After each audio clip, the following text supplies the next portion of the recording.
खिड़की पर खड़ी होकर चांद को देख रही थी कि तभी उसे दरवाजे पर एक आहट हुई। वह डर कर अपने आप में सिमट गई। अमित ने कमरे के अंदर जैसे ही आकर सिटकनी लगाई, प्रीति का चेहरा गुस्से से लाल हो गया। अमित सिटकनी बंद करके जैसे ही मुड़ा, वैसे ही प्रीति ने गुस्से में अपना दुपट्टा उतार दिया और बोली, लीजिए, मना लीजिए अपनी सुहागरात। इसीलिए तो आपने मुझसे शादी करी है ना। मना किया था आपसे, अपनी दोस्ती का वास्ता दिया था कि आप इस शादी से इनकार कर दीजिएगा, लेकिन नहीं, आपको तो महान बनना था ये शादी करके। लीजिए, आपकी हसरत पूरी हो गई, अब मनाइए सुहागरात। अमित को उसकी ये बातें तीर की तरह चुभ रही थीं। उसने झुककर प्रीति का दुपट्टा उठाया और उसको उड़ाते हुए कहा, रात बहुत हो गई है, तुम सो जाओ। ये कहते हुए उसने बेड से तकिया उठाई और एक चादर उठाया और जाकर काउच पर लेट गया, लेकिन नींद उसकी आंखों से कोसों दूर थी। इधर प्रीति बोझिल कदमों के साथ बेड पर बैठ गई। पूरा बेड गुलाब के फूलों की लड़ियों से सजाया हुआ था। उसने गुस्से से उन लड़ियों को तोड़ दिया और बेड के कोने पर बैठ गई। उसकी आंखों से आंसू बह रहे थे। वह अपने आप को बहुत बेबस महसूस कर रही थी। रोते रोते कब उसकी आंख लग गई, उसको पता ही नहीं चला। इधर काउच पर लेटे लेटे अमित उसको देख रहा था और अपनी बेबसी को महसूस करते वह मन में यही सोच रहा था कि आज मैं कितना मजबूर हूँ कि चाह कर भी तुम्हारे आंसू नहीं पोंछ सकता। तुम मुझे कभी समझ ही नहीं पाई। अमित ने जब ये देखा कि प्रीति सो गई है तो वह धीरे से उठा, उसके सर के नीचे तकिया लगाई और चादर उड़ाकर लाइट्स बंद करके काउच पर आकर सो गया। भोर हो गई थी। कोयल की कूकने से सुबह के होने का आभास हो गया था। कमरे में सूरज की हल्की हल्की सी रोशनी आ रही थी। अमित और प्रीति दोनों ही सो रहे थे कि तभी दरवाजा खटकने की आवाज हुई, जिसे सुनकर दोनों की ही नींद खुल गई। प्रीति जैसे ही दरवाजा खोलने के लिए उठी, अमित तुरंत उठकर अपनी तकिया चादर लेकर बेड के एक कोने में लेटकर सोने का अभिनय करने लगा। प्रीति ने दरवाजा खोला तो देखा सामने उसके सासू माँ खड़ी थीं। प्रीति ने धीरे से उनके पैर छुए। प्रीति की सासू माँ मालती ने कहा, बेटा माफ कीजिएगा, ये मिष्टी जग गई है और जिद कर रही है कि उसे माँ के हाथ से ही दूध पीना है, इसलिए आपको जगाना पड़ा। प्रीति ने कहा, माँ आप मुझसे माफी क्यों मांग रही हैं? मिष्टी कहाँ है? मालती प्रीति की सूजी आंखें और आंसुओं के निशान देखकर समझ गई थी कि वह पूरी रात रोई है। मालती ने प्रीति के हाथ को पकड़कर पूछा, बेटा आप खुश तो हो ना? प्रीति ने सर झुकाकर हाँ का जवाब दिया। मालती ने कहा, आप हमेशा खुश रहिएगा। मैंने अमित से वादा किया है कि आपकी आंखों में एक भी आंसू नहीं आने दूंगी। अब आप 2 मिनट रुकिए, मैं मिष्टी को लेकर यहीं आ रही हूँ। घर में आपके बुआ दादी सब बैठी हैं, उनको अच्छा नहीं लगेगा कि आप बिना नहाए बाहर आ जाएं। प्रीति वहीं दरवाजे पर खड़ी होकर इंतजार कर रही थी। मालती जी 2 साल की मिष्टी को लेकर आईं और प्रीति की गोद में देते हुए प्रीति से बोली, अपनी मम्मा के साथ थोड़ी देर खेलो, मेरी राजकुमारी, मेरी रानी बिटिया, मेरी रानी बिटिया। उसके बाद प्रीति को बोतल पकड़ाते हुए बोली, आप इसको दूध पिला दीजिए, फिर हम ले जाएंगे, तब तक आप नहा लीजिएगा। प्रीति ने सर हिलाकर हाँ का जवाब दिया और मिष्टी को लेकर अंदर आ गई। मिष्टी ने जैसे ही बेड पर अमित को देखा तो वह प्रीति की गोद से उतरकर उसके पास चली गई और अपनी तोतली जुबान में कहने लगी, चाचा चाचा उठो, हमें भगवान जी के पास जाना है जहाँ पापा गए हैं। मिष्टी की ये बात सुनकर प्रीति की आंखों में आंसू आ गए तो अमित ने उसको गले लगाते हुए कहा, पहले आप अपने चाचा को गुड मॉर्निंग बोलिए और फिर ये दूध पीजिए, फिर हम दोनों घूमने चलेंगे। मिष्टी ने अमित को गुड मॉर्निंग बोला, फिर वह उसकी गोद में लेटकर दूध पीने लगी तो प्रीति उठकर वॉशरूम में जाकर नहाने चली गई। अमित मिष्टी के बालों को सहलाता हुआ सोच रहा था कि जिंदगी में कभी क्या से क्या हो जाता है पता नहीं। इन 6 सालों में मेरे साथ क्या से क्या हो गया मुझे पता ही नहीं चला। जिसको पाने की उम्मीद न थी वह इस तरह मेरा हुआ कि मेरा होकर भी वह मेरा ना हो पाया। जिसे सबसे ज्यादा प्यार करता था वह भाई मुझे यूं छोड़कर चला गया। जो कभी सोचा नहीं था वह हुआ। अगर यही होना था, इस तरह से होगा, तुम्हें भोले बाबा से मांगा जरूर था, पर वह तुम्हें इस तरह देंगे ये कभी ना सोचा था। उन्होंने तुमको मेरी झोली में डालने के लिए मेरे भाई को छीन लिया। यही सोचकर उसकी आंखों में नमी आ गई थी। मैं तो बहुत दूर चला गया था तुम्हारी दुनिया से, फिर क्यों ऐसा हुआ? मैंने तो भोलेनाथ की मर्जी मानकर अपने मन को समझा लिया था, तो फिर क्यों मेरे साथ ऐसा हुआ? तभी मिष्टी ने अमित के गालों को छूते हुए कहा, चाचा आप रो क्यों रहे हो? अमित मिष्टी के हाथों को अपने हाथ से पकड़ते हुए कहा, नहीं बेटा, मैं रो नहीं रहा, मैं तो बस अपनी प्यारी मिष्टी को देख रहा हूँ। तब तक प्रीति नहाकर निकल आई थी।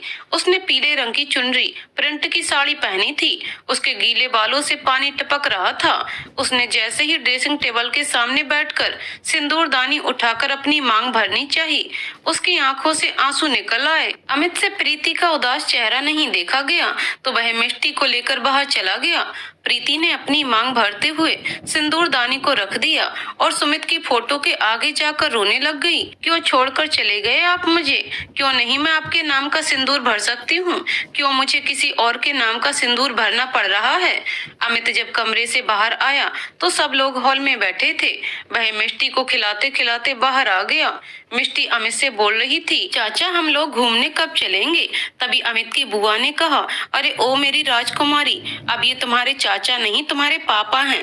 मिष्टी रोते हुए बोली, नहीं ये मेरे चाचा हैं। मेरे पापा भगवान के पास गए हैं। मेरी मम्मा ने मुझे बताया था। आप झूठ बोल रही हैं। मिष्टी के इस तरह कहने पर कि ये मेरे चाचा हैं, मेरे पापा भगवान के पास गए हैं, सभी की आंखों में नमी आ गई। मिष्टी की ये बात सुनकर अमित ने अपने पापा विजय से कहा, पापा जब हम बड़े इस नए रिश्ते को समझ नहीं पा रहे तो वह तो एक छोटी बच्ची है। ये कहकर वह मिष्टी को लेकर बाहर चला गया। अमित के जाने के बाद विजय ने अपनी माँ से कहा, माँ मिष्टी एक छोटी बच्ची है, उसे इस तरह मत कहो, वह धीरे धीरे समझ जाएगी। थोड़ी देर बाद मालती रसोई में नाश्ता बना रही थी कि प्रीति रसोई में उनकी मदद करने के लिए आ गई और चुपचाप उनकी मदद करने लगी। प्रीति की खामोशी मालती जी को बेचैन कर रही थी। उनको ये 3 साल पहले वाली प्रीति याद आ गई जो बहुत ही हंसमुख और चंचल स्वभाव की थी, पर एक हादसे ने इसे क्या से क्या बना दिया।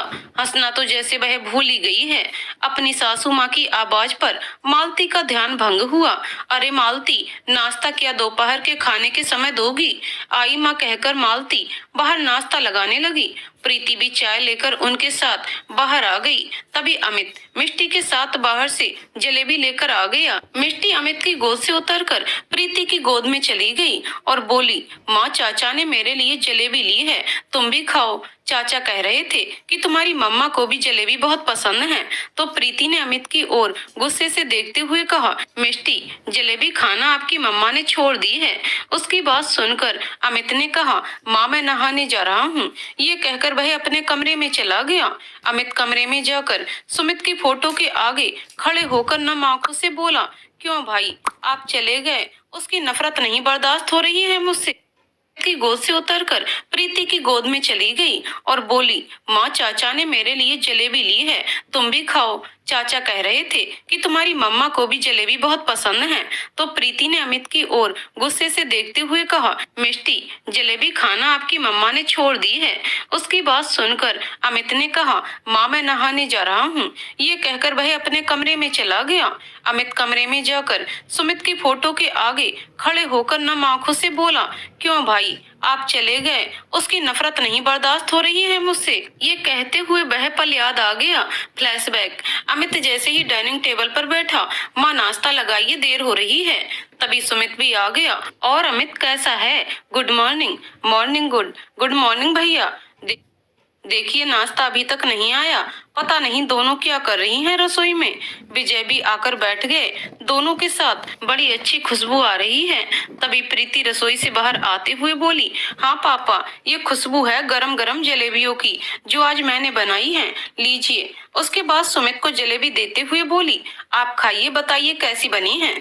सुमित ने जलेबी खाते हुए कहा, तुम बनाओ और अच्छी ना बने, ऐसा हो सकता है क्या? तभी प्रीति ने अमित को जबरदस्ती जलेबी खिलाते हुए कहा, खाओ देखो, मुझे तो जलेबी बहुत पसंद है, अब तुमको रोज जलेबी खाने को मिलेंगी वर्तमान में। तभी माँ की आवाज से अमित वर्तमान में वापस आ गया।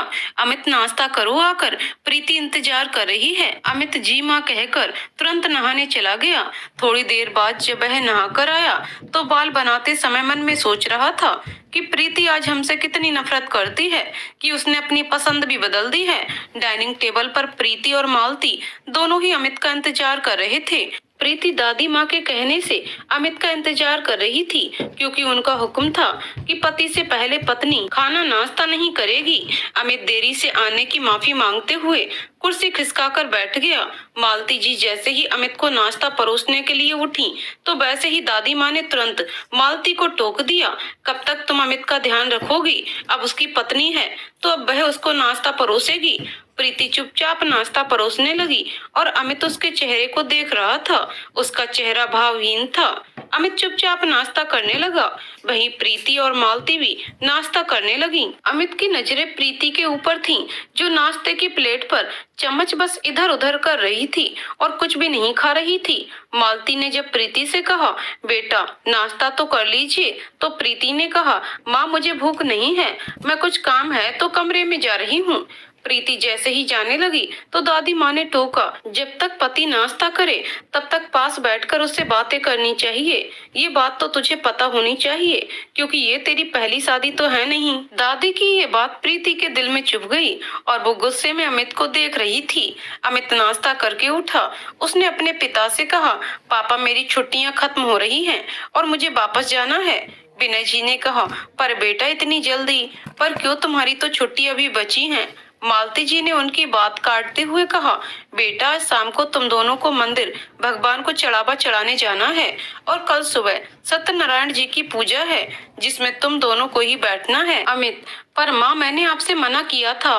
तभी दादी माँ बोल पड़ी, बेटा ये हमारे घर की परंपरा है।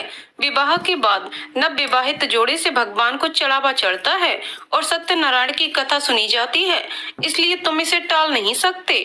अमित, तो माँ मैं कल रात की ट्रेन से चला जाऊंगा। विजय अमित के कंधे पर हाथ रखते हुए, बेटा इतनी जल्दी आप नहीं जा सकते, आपके साथ प्रीति और मिष्टी भी जाएंगे, तो उन्हें भी तो तैयारी के लिए समय चाहिए। प्रीति ने ये सुनकर विजय की तरफ देखा तो अमित भी बोला, पापा पर। अमित की बात काटते हुए विजय जी बोले, मैं कुछ नहीं सुनना चाहता, तुमने मिष्टी और प्रीति को लेकर जाना होगा। प्रीति आंखों में नमी लिए हुए अपने कमरे में चली गई और सुमित की फोटो के आगे आकर रोने लग गई। कैसे जिए बिना आपके, माँ पापा ने उनके साथ जाने के लिए कहा है। तभी अमित भी कमरे में आ गया। प्रीति अमित को देखती है तो अलमारी की ओर मुंह करके कपड़े सही करने लगती है। अमित प्रीति के पास आकर कहता है, मैं तुमसे कुछ कहना चाहता हूँ। प्रीति गुस्से से, अब भी कुछ कहने को बाकी रह गया है? अमित, हाँ बहुत कुछ कहना है, मैं सब कुछ सह सकता हूँ, पर तुम्हारी नफरत नहीं। प्रीति, नफरत? हाँ नफरत करती हूँ तुमसे बहुत। तुम्हें तो मैं अपना सबसे अच्छा दोस्त मानती थी, सबसे ज्यादा विश्वास करती थी तुम पर। अरे हाँ, मैं तो भूल गई कि तुम मुझे दोस्त मानते ही कहाँ हो। तुम तो किसी लड़की से प्यार करते थे, तुमने तो आज तक उसका नाम तक नहीं बताया। और एक बात ध्यान रखना, तुम मेरा शरीर हासिल कर सकते हो पर मेरा प्यार नहीं। अमित प्रीति की तरफ पीट करके गुस्से से अपनी मुट्ठी भींचते हुए, नहीं बताया था उस लड़की का नाम, क्योंकि उसकी शादी हो गई थी, नहीं कर सकता था उसको मैं रुसवा। और हाँ, तुम्हारी गलतफहमी दूर कर दूं, ये अमित सक्सेना का वादा है तुमसे। तुम चाहोगी भी तो तुम्हें हाथ नहीं लगाऊंगा। प्रीति उसके सामने आते हुए रोते हुए, तुम उस लड़की से इतना प्यार करते थे कि तुमने शादी ना करने का फैसला कर लिया था। तुम तो प्यार करते थे, मेरी तो शादी हुई थी सुमित से, मैं कैसे कर सकती थी दूसरी शादी? बोलो अमित, जब मैंने तुमसे कहा था कि मना कर दो इस शादी के लिए, तो क्यों हाँ कहा? बोलो अमित, बोलो। अमित गुस्से से, क्योंकि मुझे अभी अमित अपनी पूरी बात कर पाता कि तभी मिष्टी वहां आ गई और बोली, चाचा मम्मी रो क्यों रही हैं? क्या हुआ आप दोनों में? कट्टी हुई है? अमित अपने गुस्से को शांत करते हुए मिष्टी को गोद में उठा लेता है और उससे प्यार से बोला, नहीं, हम दोनों के बीच कोई कट्टी नहीं हुई, बस आपकी मम्मा मेरी किसी बात से मुझसे नाराज हैं। मिष्टी अमित के गालों को हाथ लगाते हुए बोली, चाचा मेरी मम्मा बहुत अच्छी हैं, पहले डांटती हैं, गुस्सा होती हैं, पर बाद में बहुत प्यार करती हैं। आपको भी मम्मा बहुत प्यार करेंगी, क्यों मम्मा, प्यार करोगी चाचा को? बोलो मम्मा। प्रीति गुस्से से मिष्टी को डांटते हुए बोली, आजकल आप कुछ ज्यादा ही बोलने लगी हैं, बहुत दिमाग खराब हो गया है आपके, चलो जाओ अपनी दादी के पास। प्रीति की इस तरह डांट सुनने के बाद मिष्टी रोते हुए जाने लगी तो अमित ने उसको गोद में उठा लिया और बहुत ही प्यार से बोला, मिष्टी, अभी आप आपके चाचा को समझा रहे थे ना कि आपकी मम्मा को गुस्सा आ जाता है। आपकी मम्मा हमसे किसी बात पर नाराज हैं, इसलिए गुस्सा हो गई। आप दादी के पास चलिए, हम बस थोड़ी देर में आ रहे हैं, आपको अच्छी सी कहानी सुनाएंगे और अब आप मुस्कुराइए जल्दी। मिष्टी अपने चाचा की बात को सुनकर मुस्कुराने लगी और अपने चाचा को गाल पर एक किस्सी देकर चली गई। मिष्टी के जाते ही अमित ने प्रीति को दोनों कंधों को पकड़ते हुए उसको दीवार पर लगा दिया और उससे गुस्से से बोला, तुम्हारी नाराजगी मुझसे है, तुम मुझ पर जितना गुस्सा चाहे निकाल सकती हो, लेकिन अगर आज के बाद मिष्टी को कुछ भी कहा तो फिर तो तुम मेरा गुस्सा अच्छी तरह जानती हो। ये मत भूलो तुम, मिष्टी मेरी जान है, जब से हुई है तब से मैं उसे अपनी बेटी मानता हूँ, चाचा हूँ उसका, और आज तुमसे शादी हो जाने के बाद पापा भी हो गया हूँ। तुम मानो या ना मानो, ये सच्चाई कभी बदल नहीं सकती, इसलिए आज के बाद मेरा गुस्सा कभी मिष्टी पर नहीं निकालोगी, समझी तुम। ये कहकर अमित गुस्से से कमरे से निकल गया और प्रीति उसके गुस्से को देखकर सहम गई। अमित के जाते ही वह सुमित की फोटो के पास गई और रोते हुए बोली, क्या करूं मैं, आप ही बता दीजिए, सब कुछ उलझ कर रह गया है, क्या करूं मैं। इधर अमित मिष्टी को अपने पास लेटा लेता है और उसको कहानी सुनाने लगता है। ये देखकर मालती जी की आंखों में सुकून होता है क्योंकि अमित के कारण वह सुमित को भूलने लगी है। शाम हो चुकी थी। मालती ने प्रीति को आवाज देते हुए कहा, प्रीति तैयार होकर आ जाओ, तुम्हें मंदिर जाना है अमित के साथ, जल्दी तैयार हो। ये कहकर अमित को भी जगाने गई जो हॉल में मिष्टी के साथ सो रहा था। मिष्टी को अमित के पास सुकून से सोते देखकर मालती जी को बहुत खुशी हुई। उन्होंने धीरे से अमित को उठाया। अमित उठो बेटा, आपको मंदिर जाना है। अमित ने अपनी माँ से कहा, पर जाना जरूरी है क्या? तो उसकी माँ ने कहा, हाँ बेटा जाना जरूरी है, वरना हम आपको कहते ही नहीं। अब जल्दी से जाइए और कुर्ता पजामा पहनकर तैयार हो जाइए। जी माँ कहकर अमित धीरे से उठा और अपने कमरे में चला गया। अमित जैसे ही कमरे में पहुंचा, प्रीति तैयार होकर नीचे की तरफ जा रही थी। अमित ने उसे बिना ध्यान दिए अपना कुर्ता पजामा अलमारी से निकाला और वॉशरूम में तैयार होने चला गया। प्रीति और अमित दोनों तैयार होकर नीचे आ गए। दोनों ही मंदिर चले गए थे, पर दोनों के ही बीच में कोई भी बातचीत नहीं हुई। दोनों लोग जब मंदिर में चढ़ावा चढ़ा रहे थे, तब पंडित जी ने उन्हें आशीर्वाद देते हुए कहा, सदा सुहागन रहो, तुम दोनों के जीवन में हमेशा प्यार बना रहे, तुम दोनों एक दूसरे के लिए ही बने हो। माता रानी तुम दोनों के ऊपर हमेशा अपनी कृपा बनाए रखें। दोनों चुपचाप माता रानी को प्रणाम करके पंडित जी के चरण स्पर्श करके घर को लौट आए, पर दोनों के बीच में कोई भी बातचीत नहीं हुई। शाम को सत्यनारायण भगवान की कथा पूजन हुआ, पर इस बीच पर दोनों की कोई बातचीत नहीं हुई। उन दोनों की खामोशी को पूरा परिवार नोटिस कर रहा था। सत्यनारायण की कथा में प्रीति के माता पिता और अमित की बहन शिखा भी आई थी। दोनों लोगों ने बस एक औपचारिकता बस कथा में पूजन किया। प्रीति के माता पिता ये समझ रहे थे कि प्रीति किन हालातों से गुजर रही है। कथा पूजन की समाप्ति के बाद प्रीति जब अपने कमरे में गई तो उसकी माँ और उसके पिता भी उससे मिलने गए। प्रीति के पिता ने प्रीति के सर पर हाथ रखते हुए कहा, बेटा हमें पता है कि कल आप अमित के साथ जा रही हैं।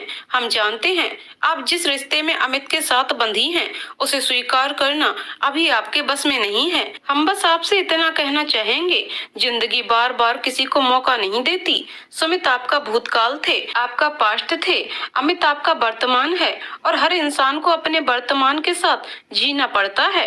प्रीति की माँ ने भी प्रीति से कहा, बेटा तू ये सोच, तेरी बेटी को एक माँ के साथ एक पिता का भी प्यार मिलेगा। एक लड़की के लिए अकेले जिंदगी बिताना बहुत कठिन होता है। अमित बहुत अच्छा है, कॉलेज के समय से तुम्हारा बहुत अच्छा दोस्त भी है। हम लोगों ने जो भी फैसला तुम्हारे लिए किए हैं वह तुम्हारे भले के लिए ही किया है। हो सके तो हमेशा जिंदगी में आगे बढ़ो। तुम खुश रहोगी तो तुम्हारे माता पिता को भी खुशी होगी। आगे तुम खुद समझदार हो। प्रीति के माता पिता उसे समझाकर चले गए थे। जाने से पहले शिखा भी प्रीति से मिलने आई। प्रीति ने शिखा को देखकर अपने गले लगा लिया और कहा, शिखा, कोई भी हमें नहीं समझता। हर व्यक्ति मुझे इस रिश्ते में आगे बढ़ने को कह रहा है। मुझे इस बात का सबसे ज्यादा दुख है कि जिस पर मैं सबसे ज्यादा भरोसा करती थी, जिसको मैं सबसे ज्यादा अपना पक्का दोस्त मानती थी, उसने मुझे धोखा दिया। जब मैंने उसे मना कर दिया था कि विवाह के लिए मना कर दो, तो फिर उसने उस विवाह के लिए क्यों हाँ किया? शिखा ने प्रीति के दोनों हाथों को अपने हाथ में लेते हुए कहा, भाभी, आज मैं आपको वह सच बता रही हूँ जो आपको नहीं पता है। कहानी फ्लैशबैक। अमित अपनी माँ के कमरे में आते हुए, माँ आपने बुलाया मुझे। मालती जी ने अमित की तरफ मुंह किया और बोली, हाँ बेटा, हमें आपसे कुछ बात करनी है। अमित अपनी माँ के हाथ को पकड़ के, हाँ माँ बताइए, क्या बात है? मालती उसके हाथ को पकड़ते हुए बेड पर बैठ जाती है और कहती है, अमित, हम आपसे कुछ मांगे तो आप इनकार तो नहीं करेंगे? अमित, आप ऐसा क्यों कह रही हैं? क्या मैंने आपकी कभी किसी बात को टाला है? मालती, तो फिर बेटा, प्रीति से शादी कर लो, ये मैं चाहती हूँ। अमित ने उनकी बात काटते हुए कहा, माँ, मैं आपसे पहले ही कह चुका हूँ, मैं ये शादी नहीं कर सकता, फिर आप क्यों जबरदस्ती कर रही हैं? मालती, अमित, तुम ये शादी इसलिए नहीं कर सकते क्योंकि वह एक विधवा है और उसकी 2 साल की बच्ची है। अगर वह विधवा हो गई तो उसका क्या कसूर है? अमित अपनी जगह से खड़े होते हुए, माँ, आप जानती हैं कि बात ये नहीं है। मालती, तो फिर क्या बात है अमित? और मैं कुछ जानना या समझना नहीं चाहती। इसे तुम मेरी प्रार्थना समझो या आदेश। तुम्हें प्रीति से शादी करनी पड़ेगी, और हाँ, अगर तुम नहीं करते हो तो ये सोच लेना, सुमित के साथ तुम्हारी माँ भी चली गई, क्योंकि अगर ये शादी तुम नहीं करोगे तो मेरा मरा मुंह देखोगे। अमित चिल्लाते हुए, माँ। मालती, सही सुना तुमने, अब फैसला तुम्हारे हाथ में है, तुम्हारी शादी हो या मेरी अर्थी निकले। अमित ये सुनते ही गुस्सा करते हुए शिखा के कमरे में चला गया और शिखा के पास बैठकर रोने लगा। शिखा, तुम तो सब जानती हो कि मैं ये शादी क्यों नहीं करना चाहता। प्रीति ने मुझसे वादा लिया है कि मैं इस शादी से इनकार कर दूं। माँ की इस जिद ने मुझे इतना मजबूर कर दिया है कि मैं अपने भाई को तो खो चुका हूँ, अब अपनी माँ को नहीं खोना चाहता। जानता हूँ मेरे हाँ कहने के बाद प्रीति मुझसे नफरत करेगी, पर मैं अपनी माँ को नहीं खो सकता। जाकर माँ से कह दो मैं शादी के लिए तैयार हूँ। कहानी वर्तमान में। प्रीति ये सब सुनकर आश्चर्यचकित हो जाती है। शिखा प्रीति के दोनों हाथों को पकड़ते हुए, भाभी के कोई विधवा हो जाए तो उसे नई जिंदगी जीने का कोई हक नहीं है। भाभी, मिष्टी को भी एक माँ के साथ एक पिता का प्यार मिलेगा। अमित भैया की कोई गलती नहीं है। आप यहाँ से जा रही हैं तो मैं बस आपसे यही प्रार्थना कर रही हूँ कि आप एक नए सिरे से जिंदगी शुरू कीजिए। आप खुश होगी तो मुझे खुशी होगी और सुमित भैया की आत्मा को भी शांति मिलेगी। अमित भैया की कोई गलती नहीं है। अगर आपने अपना पति खोया है तो उन्होंने भी अपना बड़ा भाई खोया है, ये तो सोचिए। प्रीति की आंखों से आंसू बह रहे थे। उसने अपने आंसू पोंछते हुए कहा, शिखा, मैं जानती हूँ जो तुम कह रही हो वह सच है, पर अमित किसी लड़की से प्यार करता था और उसी के कारण उसने शादी न करने का फैसला लिया था। फिर मैं किसी और की जगह कैसे ले सकती हूँ? शिखा मन में, भाभी, आप ही तो वह लड़की हैं जिससे भैया प्यार करते हैं, पर भैया की कसम के कारण मैं आपको बता ही नहीं सकती कि वह कितने दर्द से गुजरे हैं। शिखा ने कहा, भाभी, वैसे भी उस लड़की की शादी हो गई है तो भैया को आज नहीं तो कल किसी न किसी से तो शादी करनी ही पड़ती। अब मैं कुछ नहीं जानती। जब आप दिवाली पर वापस आएंगी तो मुझे आप दोनों के बीच में सब कुछ ठीक चाहिए। ये कहकर शिखा वहाँ से चली जाती है। रात का वक्त। विजय, अमित, जल्दी करो बेटा, आपकी ट्रेन है। प्रीति और मिष्टी कहाँ है? बेटा आइए, समय हो रहा है। तभी अमित 2 सूटकेस पकड़े हुए बाहर आता है। अमित मालती और विजय के पैर छूता है।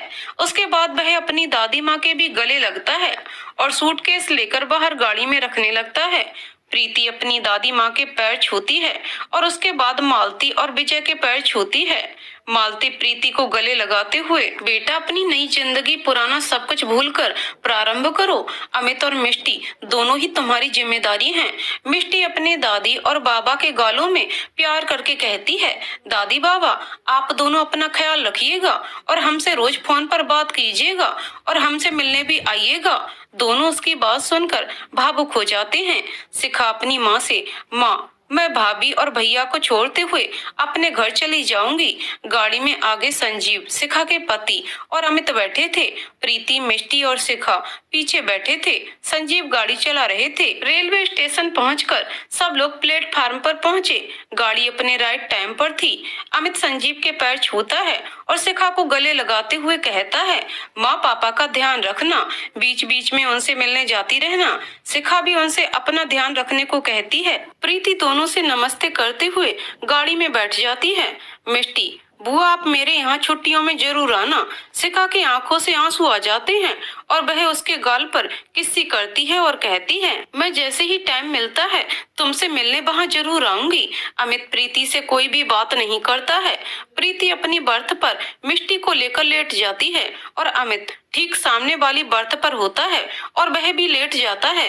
अमित लेटे लेटे अपने कॉलेज के दिन याद करने लगता है जब प्रीति उसे पहली बार मिली थी। कहानी फ्लैशबैक। अमित अपनी क्लास में बैठा पढ़ रहा था कि तभी अचानक से एक लड़की अंदर आई जिसने सफेद रंग का घेरदार सूट पहना था और उस पर लाल चुन्नी थी, एक लंबी चोटी, छोटे छोटे झुमके और माथे पर छोटी सी बिंदी। उसके चेहरे पर बहुत घबराहट थी। उसने टीचर से पूछा, मे आई कम इन सर। अमित तो उस लड़की को देखते ही खोसा गया था। टीचर ने बोला, इतनी लेट कैसे, नाम क्या है तुम्हारा? उस लड़की ने बोला, सॉरी सर, मैं न्यू एडमिशन हूँ। मेरे पापा कुछ दिन पहले ही यहाँ ट्रांसफर होकर आए हैं। मुझे बीच में ही कॉलेज में एडमिशन लेना पड़ा। मेरा नाम प्रीति है। टीचर ने कहा, ओके तुम बैठो और किसी से भी नोट्स लेकर अपना काम पूरा कर लेना और अगर कुछ समझ ना आए तो मुझसे पूछ सकती हो। प्रीति ने थैंक यू सर कहकर पीछे की ओर देखा।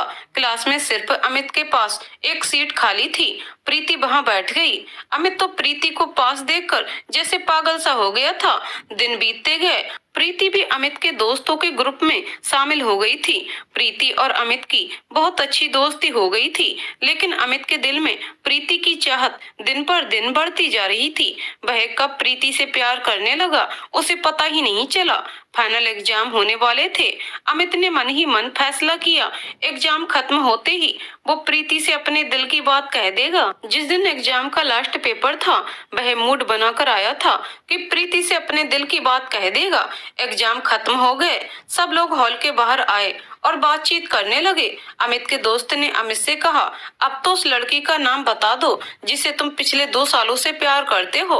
अमित ने कहा, मैं उसका नाम तुम सबको बताऊंगा और उससे मिलवा भी दूंगा, पर आप सबसे पहले मैं उसे प्रपोज करूंगा। प्रीति ने उसे, वाह, आज आप उसे प्रपोज करेंगे? हम भी तो देखें खुश नसीब कौन है जिसको हमारा दोस्त इतना अधिक प्यार करता है। अमित ने मन ही मन कहा, जिसे मैं प्यार करता हूँ उसको तो मेरे प्यार का अंदाजा ही नहीं है। मेरा दिलवर मुझसे कुछ पूछ रहा है कि मैं किससे प्यार करता हूँ। इससे पहले अमित कुछ जवाब देता, प्रीति का फोन आ गया। प्रीति ने फोन पर कुछ बात की और सबसे कहा, सॉरी गाइस, मेरे घर से पापा का फोन था, उन्होंने मुझे थोड़ा अर्जेंटली घर बुलाया है, सो हम बाद में मिलेंगे। और हाँ अमित, जब मैं मिलूंगी तो तुम मुझे अपनी मोहब्बत का नाम जरूर बता देना। ये कहकर चली गई। इधर अमित जब घर आया तो उसकी माँ ने कहा, इतनी देर कहाँ लगा दी? सुनो, आज हम तुम्हारे भैया के लिए लड़की देखने जा रहे हैं, तो तुम भी साथ चलो। एक काम करो अमित, हम लोग वैसे ही लेट हो चुके हैं तो हम लोग चलते हैं। तुम जल्दी से फ्रेश होकर दूसरी गाड़ी से आ जाओ, जनेश्वर पार्क। अमित जी माँ कहकर अपने कमरे में चला गया और बाकी सब लड़की देखने। लगभग 1 घंटे बाद अमित जनेश्वर पार्क पहुंचा तो देखा उसके मम्मी पापा, शिखा और 3 लोग और थे। अमित ने सभी से नमस्ते किया और माँ से पूछा, माँ भैया कहाँ हैं? मालती जी ने मुस्कुराते हुए अमित से कहा, तुम्हारे भैया तुम्हारी होने वाली भाभी से बगल वाले पार्क में बैठकर बात कर रहे हैं। अमित बोला, ठीक है, मैं उनके पास जा रहा हूँ। इससे पहले कि विजय कुछ कहते वह वहां से चला गया जहां उसका भाई सुमित किसी लड़की से बात कर रहा था। अमित पीछे से उनके पास पहुंचा और बोला, भैया ये क्या चल रहा है? अकेले अकेले भाभी से बातें की जा रही हैं, हम भी तो देखें अपने होने वाली भाभी को। और जैसे ही अमित और वह लड़की पीछे मुड़े, अमित के चेहरे का रंग उस लड़की को देखते ही बदल गया। अमित की आवाज सुनकर जैसे ही सुमित उस लड़की के साथ पीछे मुड़ा, अमित के चेहरे का रंग उड़ गया। वह लड़की कोई और नहीं, प्रीति थी, जो उसके साथ उसके कॉलेज में पढ़ती थी। प्रीति उसको देखकर बहुत खुश हो गई और बोली, अरे अमित तुम? सुमित ने प्रीति की ओर देखते हुए कहा, आप इनको जानती हैं? प्रीति ने कहा, बहुत अच्छी तरह से। ये मेरे बहुत अच्छे दोस्त हैं, मेरे साथ कॉलेज में पढ़ते हैं। सुमित ने मुस्कुराते हुए प्रीति से कहा, ये मेरे छोटे भाई अमित हैं। अमित प्रीति को देखकर एकदम निस्तब्ध हो गया। उसको बिल्कुल समझ में नहीं आ रहा था कि वह क्या करे। सुमित ने अमित की ओर देखते हुए कहा, क्या हुआ, कहाँ खो गए तुम? अमित ने जबरदस्ती मुस्कुराते हुए कहा, कुछ नहीं, बस आपकी पसंद बहुत अच्छी है। माफ कीजिएगा, मैं जा रहा हूँ, मुझे कुछ बहुत जरूरी काम है। ये कहकर वह तेजी से निकल गया। उसने अपनी बाइक उठाई और स्पीड में चलाते हुए बिना किसी मंजिल के अनजान रास्तों से चला जा रहा था। इधर सुमित और प्रीति अपने माता पिता के पास आए तो मालती जी ने सुमित की आंखों की ओर देखा तो हाँ का जवाब था। प्रीति ने भी अपने माता पिता को इशारे से हाँ में जवाब दे दिया था। सभी लोग ये सुनकर बहुत खुश हुए और एक दूसरे को मिठाई खिलाने लगे। मालती जी ने सुमित से कहा, अमित कहाँ गया? वह तो तुम्हारे पास गया था। सुमित ने कहा, माँ अचानक से उसको कोई जरूरी काम आ गया इसलिए वह चला गया। और हाँ, प्रीति उसी के साथ पढ़ती थी और उसकी बहुत अच्छी दोस्त भी है। ये सुनकर मालती जी ने कहा, फिर तो बहुत अच्छा है, देवर भाभी की खूब जमेगी। इधर अमित ने एक सुनसान इलाके में गाड़ी रोकी और चिल्ला चिल्ला कर रोने लगा, क्यों हुआ मेरे साथ ऐसा, क्यों हुआ? अगर उसको मेरी भाभी ही बनना था तो मेरी ही कॉलेज में क्यों भेजा पढ़ने के लिए? क्यों उसको मेरा दिल क्यों लगा उससे? मैं तो उससे अपने दिल की बात कहने वाला था। ये नहीं हो सकता, यहाँ मेरा प्यार शुरू होने से पहले खत्म नहीं हो सकता, नहीं हो सकता। ये कहते हुए वह घुटनों के बल जमीन में बैठ गया और रोने लगा। शाम ढल चुकी थी, रात का आगमन हो चुका था, लेकिन अमित वहीं बदहवास सा बैठा हुआ था। उसकी आंखें रोकर सूज गई थीं। तभी फोन की घंटी से उसका ध्यान भंग हुआ। अमित ने फोन उठाकर देखा तो उसकी माँ का नाम फ्लैश हो रहा था। उसने धीरे से फोन उठाया और बोला, हाँ माँ बोलो। मालती, कहाँ हो बेटा? रात होने को आई और तुम्हारा तो कुछ अता पता ही नहीं। अमित ने अपनी आंखों से आंसू पोंछते हुए कहा, माँ बस थोड़ी देर में आ रहा हूँ, आप लोग सो जाइए, एक दोस्त के यहाँ हूँ, कुछ जरूरी काम है। मालती, ठीक है बेटा, जल्दी आना। अमित फोन काटता है और पास में लगे नल से अपना मुंह धोता है। उसके बाद मन में ये सोचता है कि मुझे अपने आप को किसी तरह संभालना है। मेरे घर वालों के इस विषय में कुछ भी पता नहीं चलना चाहिए। उसने किसी तरह अपने आप को संभालते हुए बाइक उठाई और घर की ओर चल पड़ा। अमित जब घर पहुंचा तब सब लोग सो चुके थे, सिर्फ मालती जी उसका इंतजार कर रही थीं। उसने अपने आंसू पोंछे और माँ के पीछे से गले लगते हुए कहा, सॉरी माँ, मुझको बहुत जल्दी जाना पड़ा, मुझे कुछ अर्जेंट काम आ गया था। मालती ने कहा, बेटा तुम्हारे भैया की शादी पक्की हो गई है प्रीति से, 2 दिन बाद सगाई और 1 सप्ताह बाद शादी है। अमित ने बात काटते हुए कहा, माँ इतनी जल्दी? मालती, हाँ, क्योंकि प्रीति की जो दादी थी ये तो बहुत खराब है, डॉक्टर ने जवाब दे दिया है। उनकी एक ही तमन्ना थी कि प्रीति की शादी हो जाए, इसलिए सब कुछ बहुत अचानक से हो गया है। वैसे बेटा वह तुम्हारे साथ पढ़ती है, तुम तो उसे बहुत अच्छे से जानते होगे, बहुत ज्यादा तेज तर्रार लड़की तो नहीं है। अमित, नहीं माँ, वह इस तरह की लड़की नहीं है, भैया के साथ उसकी अच्छी जमेगी। अच्छा माँ, मैं सोने जा रहा हूँ, नींद आ रही है। मालती, बेटा खाना तो खाकर जा। अमित, नहीं माँ, मुझे भूख नहीं है, मैं वहाँ से खाकर आया था, बहुत नींद आ रही है, अब मैं सोने जा रहा हूँ। ये कहकर अमित कमरे में आ गया और दरवाजे पर सिटकनी लगा दी। वह बिस्तर पर लेटकर मोबाइल से प्रीति की तस्वीर को देखने लगा और मन में बोला, चाहे कुछ भी हो जाए, अब किसी को कुछ नहीं पता लगेगा। प्रीति, अब तुम भैया की अमानत हो, मैं तुम्हें चाह कर भी नहीं भुला सकता, क्योंकि हरदम तुम मेरे सामने रहोगी, इसलिए अब मुझे दूर जाना होगा। अगले दिन अमित ने सुमित को बधाई देते हुए कहा, बधाई हो भैया। सुमित ने भी उसे गले लगाते हुए धन्यवाद कहा। इसके बाद से सुमित की सगाई और शादी की तैयारियां होने लगीं। अमित ने सगाई और शादी की सारी जिम्मेदारी अपने ऊपर ले ली, सारे काम में अपने आप को इस तरह व्यस्त कर दिया कि उसे और कुछ याद ना रहे। इसी बीच अमित ने अपने दोस्त से कहकर उसके पापा की कंपनी में नौकरी के लिए दूसरे शहर में आवेदन कर दिया और मन में ये सोचने लगा, बस जैसे ही भैया की शादी हो जाएगी अगले दिन मैं चला जाऊंगा। कहानी वर्तमान में। तभी अचानक से गाड़ी को धक्का लगा और अमित वर्तमान में वापस आ गया। उसकी नजर सामने प्रीति पर पड़ी तो उसने देखा वह जग रही थी। कितना मासूम चेहरा था, पर चेहरे पर एक उदासी थी। प्रीति को देखकर वह सोचने लगा कि किस्मत ने भी उसके साथ कितना अच्छा मजाक किया है। जब उसकी चाहत थी तब वह नहीं मिली, जब उसे भूलना चाहा तब वह फिर से मिली, और जब वो मिली तब वह मिलकर भी ना मिली। इधर प्रीति अपनी आंखों में अपना बीता हुआ कल देख रही थी। कहानी फ्लैशबैक। प्रीति ने दुल्हन बनकर एक नए घर में कदम रखा था। सास ससुर ने उसे कभी शिखा से कम नहीं समझा और उसे बहुत प्यार दिया। और शिखा, उसने तो एक बहन की सारी कमी पूरी कर दी। अमित मेरा बहुत अच्छा दोस्त था, वह मेरा देवर बन गया था। मेरे साथ बहुत ज्यादा दिन तो नहीं रहा, क्योंकि मेरे ससुराल आते ही वह बाहर नौकरी करने चला गया। सुमित जैसा पति तो नसीब से मिलता है। कितना प्यार करते थे वह मुझसे, मेरा कितना ख्याल रखते थे वह। बहुत खुश थी मैं कि ऐसा ससुराल मिला। कुछ दिन बाद शिखा की भी शादी हो गई। शिखा की शादी के बाद काम के चक्कर में मेरी तबीयत खराब हो गई थी। डॉक्टर को दिखाने से पता चला कि मैं माँ बनने वाली हूँ। सब लोग खुशी से झूम उठे थे। ससुराल में मेरा सब लोग बहुत ख्याल रखते थे। सुमित ने तो अपने ऑफिस से छुट्टियां भी ले रखी थी। मुझे भी माँ बनने का असीम सुख प्राप्त होने वाला था।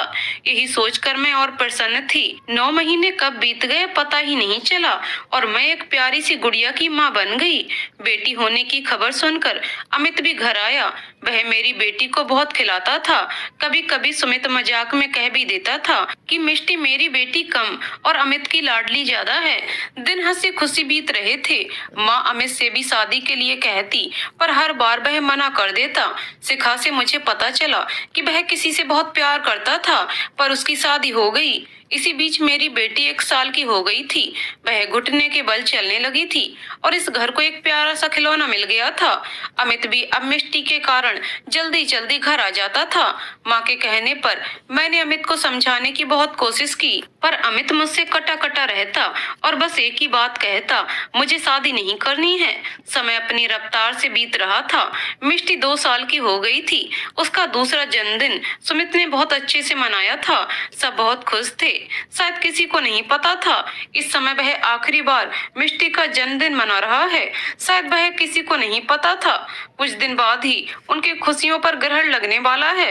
मैं तो सुमित के बिना रहने की सोच भी नहीं सकती थी। कब मैं सुमित से प्यार करने लगी मुझे पता ही नहीं चला। मेरी जिंदगी सुमित से शुरू और सुमित पर ही खत्म होती थी। एक दिन अचानक वह मनहूस दिन आया जहाँ से मेरी जिंदगी बदल गई। उस दिन सुमित का ऑफिस जाने का मन नहीं कर रहा था। मैंने उनसे ऑफिस जाने की जिद ना करी होती तो आज हमारे बीच होते। कहते हैं जब दिल किसी काम को करने से बार बार मना करे तो वह काम नहीं करना चाहिए। सुमित का उस दिन ऑफिस जाने का बिल्कुल मन नहीं था। वह नाश्ता करने के बाद जब कमरे में गए तो बिस्तर पर लेट गए।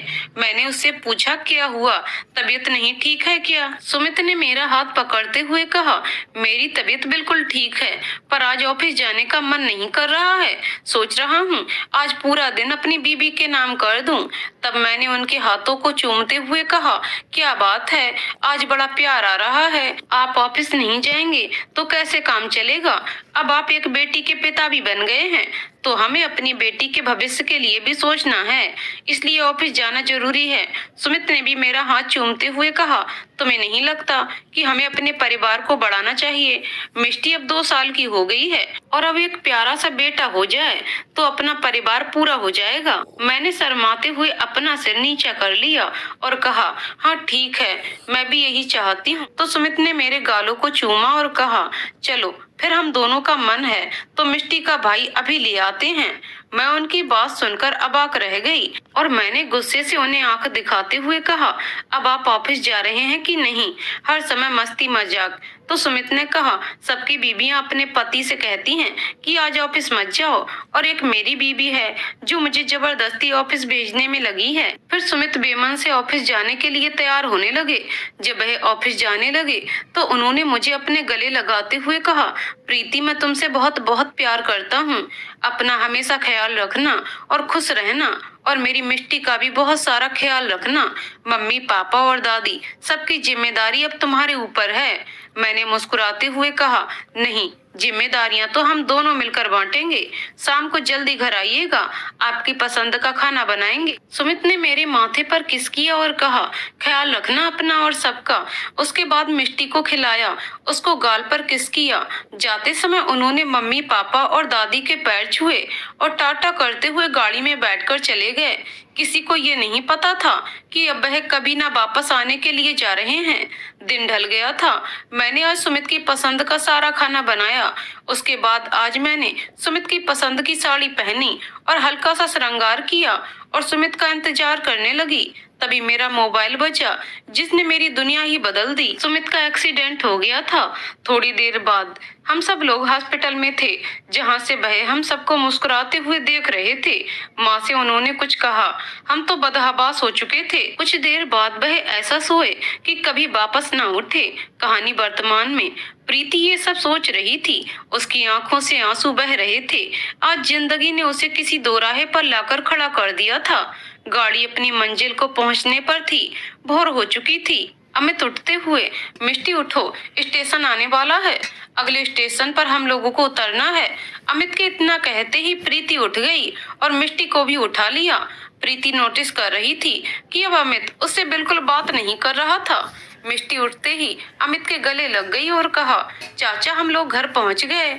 अमित ने उसके बाल सहलाते हुए कहा, बस बेटा, स्टेशन आने वाला है, उसके बाद आप अपने घर पहुंच जाएंगी। मिष्टी ने बहुत प्यार से अमित से कहा, चाचा वहां पर पापा भी होंगे। उसके ये कहने पर अमित और प्रीति एक दूसरे को देखने लगे। अमित ने प्रीति से नजरें हटाते हुए मिष्टी से कहा, बेटा आपके पापा को कुछ जरूरी काम था तो वह भगवान जी के पास गए हैं और हमसे आपका ख्याल रखने को कह गए हैं। मिष्टी ने कहा, ठीक है चाचा। फिर वही खिड़की के पास बैठकर गाड़ी से बाहर देखने लगी। थोड़ी देर में स्टेशन आ गया। अमित ने दोनों अटैची उठाई।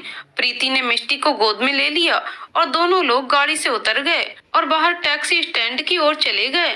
प्रीति के दिमाग में शिखा की बातें गूंज रही थीं। उसके दिमाग में माँ, पापा, सासू माँ सबके शब्द गूंज रहे थे। उसने मन ही मन सोचा, जिंदगी अगर यही चाहती है तो यही सही। प्रीति यही सब सोचते हुए अमित के साथ उसके नए घर आ गई। अमित ने दरवाजा खोला और सामान को ले जाकर अंदर रखा। मिष्टी और प्रीति भी घर के अंदर आ गईं। प्रीति ने देखा घर कई दिनों से बंद होने के कारण गंदा और अस्त व्यस्त भी था। अमित ने मिष्टी से कहा, बेटा हम बस 15 मिनट में आपके लिए कुछ खाने को लेकर आते हैं, तब तक आप पूरा घर देख लो। ये कहकर अमित चला गया। अब प्रीति को अमित का उससे ना बोलना बहुत खल रहा था। उसने किसी तरह अपने आप को संभाला और पूरे घर को देखने लगी। 3 कमरों का फ्लैट था, एक किचन थी, पर पूरा घर अस्त व्यस्त था। प्रीति ने सबसे पहले किचन की सफाई शुरू की। तब तक अमित भी आ गया। उसने किचन में दूध, ब्रेड, मक्खन, समोसे, चॉकलेट्स, अंकल चिप्स आदि रखे और किचन में चाय बनाने लगा। प्रीति वहीं खड़ी थी। उसने धीरे से अमित से कहा, आप बैठिए, मैं चाय बना देती हूँ। उसकी इस बात को सुनकर बिना कोई जवाब दिए बाहर हॉल में चला गया, जहाँ मिष्टी खेल रही थी। प्रीति ने चाय बनाई और मिष्टी के लिए दूध निकाला और नाश्ता लेकर हॉल में आ गई। उसने अमित को चाय पकड़ाते हुए धीरे से कहा, चाय ले लीजिए। अमित ने बिना उसकी ओर देखे चाय ले ली। प्रीति ने मिष्टी को दूध दिया तो मिष्टी ने कहा, चाचा मैं आपके हाथ से दूध पीऊंगी। अमित मिष्टी को दूध पिला रहा था और साथ में ब्रेड, मक्खन भी खिला रहा था। प्रीति आज अपने आप को बहुत अकेला महसूस कर रही थी। तभी मोबाइल की घंटी बजी। प्रीति ने मोबाइल उठाया तो देखा मालती जी का फोन था। प्रीति फोन उठाकर मालती जी से बात करने लगी। सभी कुशल मंगल जानने के बाद मालती जी ने प्रीति से कहा, अमित से बात कराओ। प्रीति ने जी कहकर अमित को फोन दिया और मिष्टी को लेकर खुद दूध पिलाने लगी। थोड़ी देर बाद मालती से बात करने के बाद अमित उठा और मिष्टी से कहा, मिष्टी मैं थोड़ा काम से बाहर जा रहा हूँ, दोपहर का खाना मैं बाहर से लेता आऊंगा। ये कहकर वह प्रीति का बिना कोई जवाब सुने चला गया। प्रीति को अमित का ना बोलना बहुत खल रहा था, पर इसके जिम्मेदार वह खुद ही थी। उसके जाने के बाद उसने मिष्टी को सुला दिया और घर की साफ सफाई करने लगी। लगभग 2 घंटे तक पूरा घर साफ सफाई करने के बाद वह फ्री हुई कि तभी दरवाजे पर घंटी बजी। प्रीति ने दरवाजा खोला तो एक महिला जो लगभग 45 और एक पुरुष 50 वर्षीय खड़े थे। प्रीति उन्हें आश्चर्य से देखने लगी। तब उस महिला ने कहा, बेटा अमित कहाँ और आप कौन हैं? प्रीति ने उनके सवाल का जवाब देते हुए कहा, अमित थोड़ा काम से बाहर गए हैं और मैं उनकी पत्नी हूँ। उसी समय अमित सीढ़ी चढ़कर ऊपर आ रहा था। उसने प्रीति की बात सुन ली थी। उसने मन में सोचा कि चलो, आंटी और अंकल के सामने उसने झूठ नहीं बोला और सच को स्वीकारा। उधर वह दोनों प्रीति की बात सुनकर वह दोनों कहने लगे, अमित की पत्नी, उसने शादी कर ली और हमें बताया तक नहीं। प्रीति ने उन दोनों को अंदर बुलाते हुए कहा, आप दोनों अंदर आइए। वह दोनों अंदर आकर सोफे पर बैठ जाते हैं। तभी अमित भी सामान लेकर अंदर आता है और अंकल आंटी को देखकर बहुत खुश हो जाता है। अंकल आंटी आप यहाँ, बस 1 मिनट में आया, ये कहकर वो सारा सामान किचन में जाकर रखता है। अमित बाहर आकर अंकल और आंटी के पैर छूता है। अमित को पैर छूते देख प्रीति भी दोनों के पैर छूती है। दोनों अमित को गुस्से से देख रहे होते हैं। अमित प्रीति की ओर देखते हुए कहता है, ये हैं मिस्टर एंड मिसेज श्रीवास्तव, जो मुझे बेटे की तरह मानते हैं। यहाँ से 3रे नंबर वाला फ्लैट इन्हीं का है। मिसेज श्रीवास्तव, तुमने शादी कर ली और हम लोग को बताया भी नहीं, और कब वापस आए? प्रीति किचन में चली जाती है। अमित उसको जाते हुए देखता है और कहता है, आंटी बस आज ही आए हैं और बस कुछ इतना अचानक हो गया कि किसी को भी कुछ बताने का मौका ही नहीं मिला। प्रीति सभी के लिए पानी और मिठाई लाती है और सबको देती है। तभी मिष्टी के रोने की आवाज सुनाई देती है। प्रीति उसके पास जाने के लिए उठती है तो अमित उसे इशारे से मना कर देता है और खुद चला जाता है। अमित मिष्टी को बहुत प्यार से गोद में उठाता है और बाहर लेकर आता है। मिष्टी अमित के गाल को छूते हुए कहती है, चाचा आप कहाँ चले गए थे? मम्मा भी हमको अकेला छोड़कर चली गई थी। अमित उससे मुस्कुराते हुए कहता है, बेटा मैं आपके लिए अच्छी अच्छी खाने की चीजें लेने गया था और आपकी मम्मी यहीं थी, कुछ काम कर रही थी। मिस्टर और मिसेस श्रीवास्तव ये सोचकर हैरान होते हैं कि मिष्टी अमित को चाचा और प्रीति को मम्मा कह रही थी। अमित मिष्टी से कहता है, बेटा ये आपकी दादी और बाबा हैं, इन्हें नमस्ते करो। अमित की ये बात सुनकर मिष्टी कहती है, तो वहाँ पर भी तो हमारे दादी बाबा हैं, तो दो दादी दो बाबा। ये सुनकर सबके चेहरे पर मुस्कान आ जाती है। अमित उसे इशारे से नमस्ते करने को कहता है तो वह उन दोनों से कहती है, नमस्ते दादी, नमस्ते बाबा। दोनों लोग उससे नमस्ते कहते हैं। नमस्ते मेरी प्रिंसेस, कैसी हैं आप और आपका नाम क्या है? मिष्टी कहती है, मेरा नाम मिष्टी है। मम्मा मुझे भूख लगी है। प्रीति मिष्टी को अपनी गोद में लेते हुए कहती है, चलो मैं आपके लिए दूध बनाती हूँ। प्रीति के जाने के बाद दोनों लोग अमित को देखते हैं। अमित उन्हें सब कुछ बताता है। तब तक प्रीति मिष्टी को लेकर आ जाती है और वहीं सोफे पर बैठ जाती है। मिसेस श्रीवास्तव कहती हैं, जो होना था वह तो हो चुका है और जो हुआ है उसे ईश्वर की मर्जी मानकर स्वीकार करो और अब खुशी खुशी दोनों लोग अपने जीवन की शुरुआत करो। प्रीति तुम्हारे अंकल मेरी शादी से पहले मेरे जीजा जी थे। दीदी की डिलीवरी के दौरान दीदी की डेथ हो गई। उन्होंने ट्विंस को जन्म दिया था। जीजा जी बाहर जॉब करते थे और परिवार में कोई नहीं था। ऐसे में बच्चों को संभालने वाला कोई नहीं था। मेरे माता पिता और जीजा जी के माता पिता दोनों ने फैसला लेकर हम दोनों का विवाह करा दिया और आज देखकर कोई भी नहीं कह सकता कि जीजा जी की सेकंड मैरिज है या हम लोग कभी जीजा साली थे। ऐसा अक्सर हो जाता है। इस तरह के विवाह होते हैं। मैं तो ये कहूंगी कि इस तरह के विवाह ज्यादा मजबूत होते हैं। हाँ, शुरू के दिनों में हम दोनों को ही एडजस्ट करने में समय लगा था, पर बाद में बहुत अच्छे से हम दोनों एक दूसरे को समझने लगे और आज देखते ही देखते मेरी शादी के 25 साल हो रहे हैं। प्रीति और अमित दोनों ही उनकी बातें ध्यान से सुन रहे थे। मिस्टर श्रीवास्तव, आप जिस काम से यहाँ आई थी वह तो आपने कहा ही नहीं। मिसेस श्रीवास्तव, सॉरी, वह मैं यहाँ पर इसलिए आई थी कि कल हमारे विवाह के 25 साल पूरे हो जाएंगे। मैं आई तो यहाँ अमित को इनवाइट करने थी, पर यहाँ पर तो सरप्राइज मिल गया। मैं तुम तीनों को इनवाइट करती हूँ, कल शाम का डिनर हमारे साथ ही करना। अमित, जी जरूर। प्रीति, आप बैठे, मैं आपके लिए चाय लेकर आती हूँ। मिस्टर श्रीवास्तव, बेटे वैसे ही बहुत देर हो गई है, हम आज चाय नहीं पियेंगे। बल्कि किसी दिन खाना खाएंगे, पर अभी हमें इजाजत दीजिए। कल आप दोनों बल्कि आप तीनों का इंतजार करेंगे। वह दोनों लोग चले जाते हैं। अमित दरवाजा बंद कर देता है और किचन में जाकर खाने को निकालने लगता है। प्रीति किचन में आती है तो अमित से कहती है, मैं खाना निकालती हूँ। अमित बिना उसको कोई जवाब दिए उसकी बात सुनकर बाहर चला जाता है। अमित बाहर जाकर सोफे पर लेट जाता है और मिष्टी के साथ खेलने लगता है। प्रीति की एक ही बात गूंज रही होती है, तुम मेरा शरीर हासिल कर सकते हो पर मेरा प्यार नहीं। वह दोनों हाथों से अपने कान बंद कर लेता है। तभी प्रीति वहां खाना लेकर आती है। अमित उठता है और मिष्टी से कहता है, अभी मेरे भूख नहीं है बेटा, आप खाना खा लीजिएगा, मैं थोड़ी देर सोने जा रहा हूँ। ये कहकर अमित दूसरे कमरे में जाकर लेट जाता है, पर नींद उसकी आंखों से कोसों दूर होती है। उसके कान में बस प्रीति की कही एक ही लाइन गूंज रही होती है। वह मन में बस यही सोचता है, भगवान मुझे कहाँ लाकर खड़ा कर दिया है। जिसको चाहा वह सामने है, पर वह मुझसे नफरत करती है।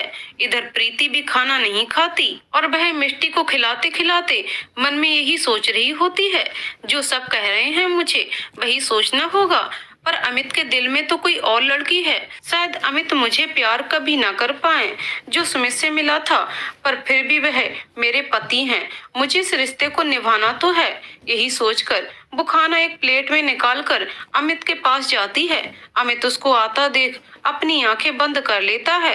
वह धीरे से अमित से कहती है, अमित उठिए, खाना खा लीजिए। अमित के कोई जवाब ना देने पर प्रीति थोड़ा तेज आवाज में कहती है, अमित खाना खा लीजिए। इस बार अमित उठता है और प्रीति से कहता है, तुमको मेरे लिए परेशान होने की कोई जरूरत नहीं है। यहाँ पर ना माँ है, ना पापा, ना दादी माँ, इसलिए ये एक्टिंग छोड़ो और अपना काम करो। मुझे भूख लगेगी तो मैं खा लूंगा। अमित के इस जवाब पर प्रीति बिना कुछ कहे रसोई में चली जाती है और उसकी आंखों से आंसू आ जाते हैं। वह मन में यही सोचती है कि 6 सालों से मैं अमित को जानती हूँ, कभी उसकी दोस्त बनकर, कभी उसकी भाभी बनकर। हम दोनों एक दूसरे को बिना कहे एक दूसरे के मन की बात समझ जाते थे, पर जब से शादी हुई है और हम दोनों के बीच पति पत्नी का रिश्ता जुड़ा है, हम दोनों के बीच में कितनी दूरियां आ गई हैं। इधर अमित मन में सोचता है, प्रीति मैं तुम्हारा दिल जानबूझकर दुखाना नहीं चाहता था, पर तुम्हारे बहे वाक्य मेरे दिमाग में इस कदर गूंज रहे हैं कि मैं चाह कर भी नॉर्मल नहीं हो पा रहा हूँ। हम लोग के बीच में सब कुछ नॉर्मल होगा भी या नहीं कह नहीं सकता। कैसे हम लोगों की जिंदगी कटेगी। काश माँ ने अपनी कसम ना दी होती तो शायद ये सब होता ही नहीं। उसके बिना जीने की आदत तो डाल ही ली थी। तभी मिष्टी वहाँ आ जाती है, अमित के पास आकर लेट जाती है और उससे कहती है, चाचा हमें बाहर कब घुमाने ले चलोगे।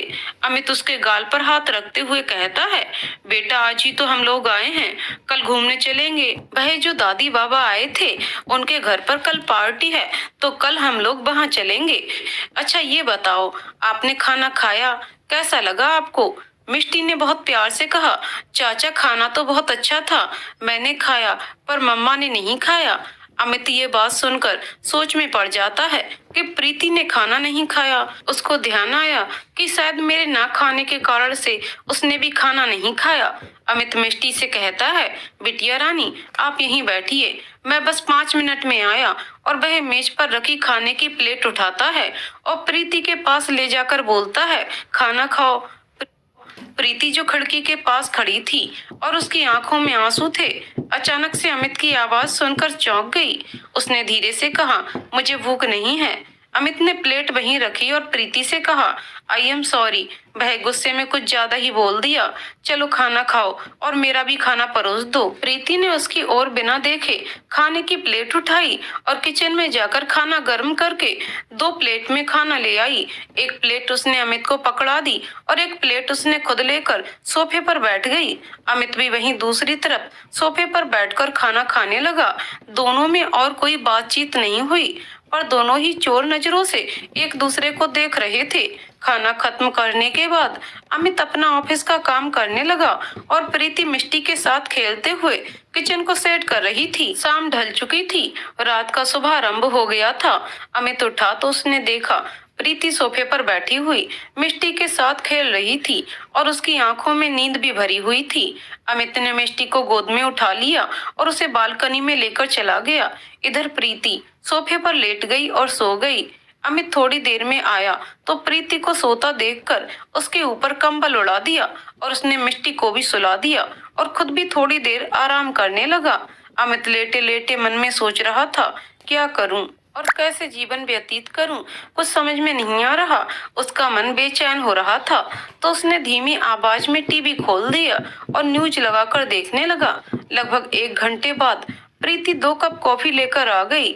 अमित ने प्रीति के हाथ से कॉफी ले ली और उससे कहा, आपको किचन में किसी भी सामान की जरूरत हो तो हमें लिस्ट बनाकर दे दीजिएगा। प्रीति ने सिर हिलाकर हाँ का जवाब दे दिया और अपना काम करने लगी। अगली सुबह प्रीति की आंख खुली तो देखा किचन से खटर पटर की आवाज आ रही थी। वह उठकर किचन में गई तो देखा कि अमित चाय बना रहा था। उसने अमित से जैसे ही कुछ कहना चाहा तो अमित ने उसके आगे उसकी चाय रख दी और अपनी चाय और टोस्ट लेकर हॉल में चला गया। प्रीति भी अपनी चाय लेकर हॉल में आ गई और वहीं सोफे की एक कोने में बैठकर चाय पीने लगी। अमित कहने को तो पेपर पढ़ रहा था और नाश्ता कर रहा था, लेकिन उसकी निगाहें चोरी छिपे प्रीति को ही देख रही थीं। सोई अलसाई आंखें, बिखरे हुए बाल उसकी खूबसूरती को और बढ़ा रहे थे। अमित का मन किया कि वह बस प्रीति को देखता रहे, पर जैसे ही उसको प्रीति की कही हुई बातें याद आ गईं, तो उसने अपनी नजर वापस से अखबार में लगा ली। प्रीति चाय पीने के बाद अपने काम में लग गई और वह तैयार होने चला गया। प्रीति जैसे ही नहाकर बाहर निकली तो उसने देखा अमित तैयार हो रहा था। प्रीति ने अमित से पूछा, आप कहीं जा रहे हैं? अमित ने जैसे ही नजर उठाकर देखा, एक बार फिर प्रीति की खूबसूरती में खो गया। उसके बालों से टपकता पानी जो उसके चेहरे पर आ रहा था, वह ओस की बूंदें जैसी लग रही थी। प्रीति के द्वारा पूछने पर उसका ध्यान टूटा तो उसने प्रीति की तरफ पीट करके कहा, हाँ मैं ऑफिस जा रहा हूँ, कोई जरूरत हो तो मिसेस श्रीवास्तव हैं यहाँ, या फिर हमें फोन कर सकती हैं। वैसे आप खुद बहुत समझदार हैं। और हाँ, आज शाम को मिसेस श्रीवास्तव के यहाँ चलना है, हो सके तो आप तैयार रहिएगा। प्रीति ने अमित से कहा, आप पहले बता देते कि आपको जल्दी जाना है तो मैं लंच बना देती। अमित मिष्टी के पास गया, वह सो रही थी। अमित ने उसके माथे पर किस किया और फिर प्रीति से कहा, मैं रोज इतने ही बजे ऑफिस जाता हूँ और आपको मेरी फिक्र करने की जरूरत नहीं है, मैं बाहर कुछ खा लूंगा। ये कहकर वह बाहर निकल गया। अमित के जाने के बाद प्रीति साफ सफाई करने लगी। वह अपने कपड़े निकालकर अलमारी में रखने लगी और इधर उधर बिखरा सामान सही करने लगी। सफाई करते करते ही अमित के स्टडी टेबल पर धूल गर्दा साफ करने लगी। अमित के बिखरे हुए कागजों को समेटकर उसने स्टडी टेबल की दराज खोला और उसमें वह कागज सही से रखने लगी। तभी उसकी नजर एक डायरी पर पड़ी। पहले तो उसने उस डायरी पर ध्यान नहीं दिया, लेकिन जब उसने देखा कि डायरी पर लिखा था मेरी मोहब्बत, तो उत्सुकता बस उसने वह डायरी उठा ली और मन में ये सोचने लगी, कम से कम आज तो ये पता चल जाएगा कि वह कौन सी लड़की थी जिससे अमित बहुत प्यार करता था। प्रीति ने डस्टर वहीं साइड में रखा और कुर्सी पर बैठकर अपने साड़ी के आंचल से अपना हाथ पोंछा और डायरी का पहला पन्ना खोला, जिस पर लाल रंग से लिखा हुआ था मेरी मोहब्बत मेरी जान, और नीचे नीले रंग से अमित ने अपना नाम लिखा था और उस पर रंग बिरंगे कलर से फूल बनाकर सजाया था और बीच में एक दिल बना था। प्रीति ने उसकी डायरी का ये पन्ना देखा तो उसके चेहरे पर एक मुस्कान आ गई और वह सोचने लगी, काश कि वह लड़की भी अमित के प्यार को समझ पाती। प्रीति ने डायरी के जैसे ही दूसरे पन्ने को खोलना चाहा, वैसे ही मिष्टी जाग गई और कहने लगी, मम्मा मम्मा कहाँ हो? प्रीति ने झट से वह डायरी बंद कर उस स्टडी टेबल की दराज में रख दिया और सोचा, जल्दी से काम खत्म कर इसको आराम से पढ़ते हैं। ये सोचती ही वह मिष्टी के पास चली गई। प्रीति डायरी पढ़ने का थोड़ी देर में सोचकर मिष्टी को नहलाने धुलाने लगी, फिर अपने घर को रोजाना वाले काम करने लगी। उसको मन ही मन बहुत बुरा लग रहा था कि अमित उसकी लापरवाही से बिना लंच किए ही चला गया। काम करते करते वह मन में ये सोच रही थी कि जल्दी से सब काम खत्म हो तो फिर हम अमित की डायरी पढ़ें और देखें कि उसकी मोहब्बत कौन है। उसने कहा था कॉलेज की ही लड़की है। ऐसी कौन सी लड़की है जिससे वह बहुत प्यार करता है, जिसके कारण वह शादी नहीं करना चाहता था? इधर अमित ऑफिस में काम कर रहा था तो उसका एक दोस्त संजीव उसके पास आया और उससे बोला, आ गए तुम, कब आए और कैसे हो, ये बताओ, घर में सब ठीक हैं? आंटी और अंकल ने अचानक से ये तुम्हें क्यों बुलाया था? अमित ने संजीव के हाथ पर अपना हाथ रखते हुए कहा, सारे सवाल एक ही बार में पूछ लोगे, थोड़ा विराम तो लो। संजीव अमित की बात सुनकर मुस्कुराने लगा। संजीव ने कहा, अच्छा ठीक है, चलो चाय पीने का मन है, चाय पीने चलते हैं और वहीं पर सारा हाल बताना। अमित ने कहा, नहीं यार, इतने दिनों के बाद ऑफिस आया हूँ, काम बहुत है, थोड़ी देर रुक, लंच टाइम में चलते हैं, चाय के साथ कुछ खा भी लूंगा। संजीव ठीक है कहकर चला गया। इधर अमित अपना काम करने लगा और मन में ये विचार करने लगा कि आज सुबह जब प्रीति को देखा था तो मन कर रहा था कि उसको अपनी बाहों में भर लो और ये कह दो, सब कुछ भूल कर क्या हम लोग एक नई जिंदगी शुरू नहीं कर सकते? पर वह बात मेरे दिमाग में इस कदर छा गई है कि कुछ नहीं कर सकता। उसके बाद अमित ने इन बातों से अपना दिमाग हटाते हुए अपने काम पर फोकस कर दिया।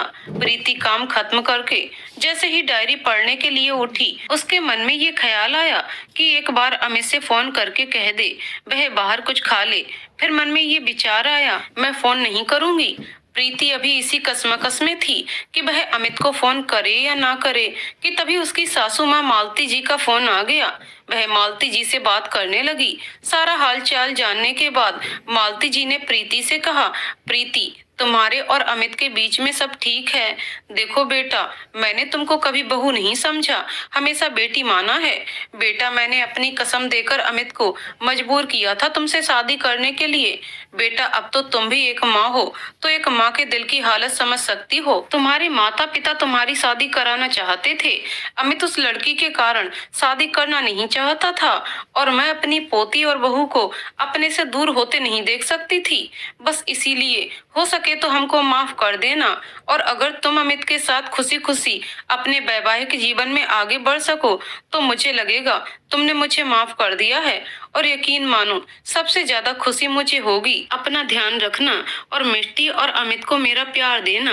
प्रीति ने उनको हाँ का जवाब देकर फोन रख दिया और प्रीति एक बार फिर बालकनी में खड़ी होकर सोचने लगी, जो वह कर रही है वह सही है या गलत। इधर लंच टाइम में संजीव अमित को अपने साथ ले जाने के लिए आता है तो अमित उसके साथ कैंटीन चला जाता है। संजीव वहां पर 2 चाय और समोसे ऑर्डर करता है और अमित के साथ बैठकर उससे पूछता है, अब बताओ, तुम्हारे चेहरे से परेशानी क्यों झलक रही है, क्या बात है?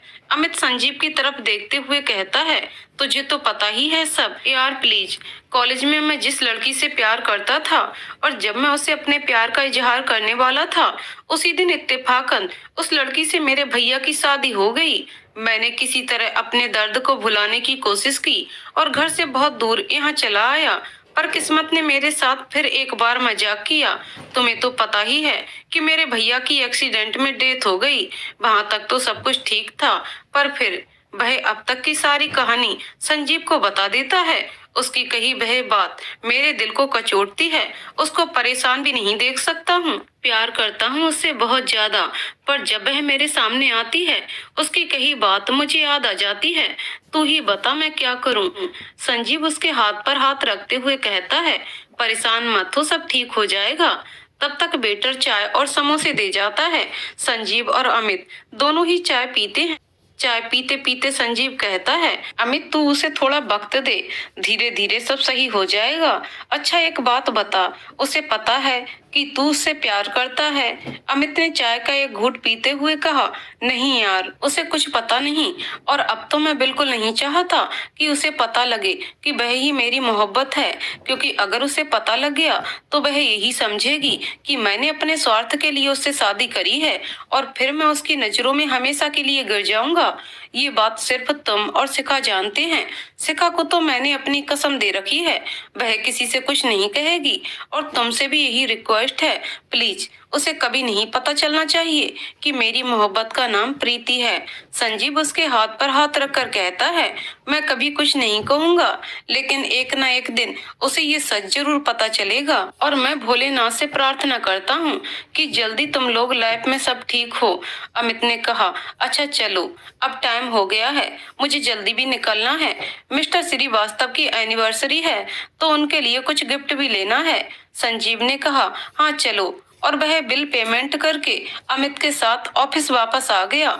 अमित ने अपना काम जल्दी खत्म किया और काम खत्म करके संजीव के साथ मॉल चला गया। इधर प्रीति ने देखा घड़ी में 4 बज गए हैं तो वह मन में सोचने लगी, पता नहीं अमित ने कुछ खाया भी होगा या नहीं, पता नहीं वह कितने बजे तक घर आते हैं। क्या करूं, फोन करूं ना करूं, कुछ समझ में नहीं आ रहा है। आज क्यों मुझे इनकी इतनी चिंता हो रही है। उसके दिमाग से डायरी वाली बात एकदम से निकल गई थी। वह अभी ये सोच ही रही थी कि तभी डोरबेल बजी। उसने दरवाजा खोला तो सामने अमित खड़े थे।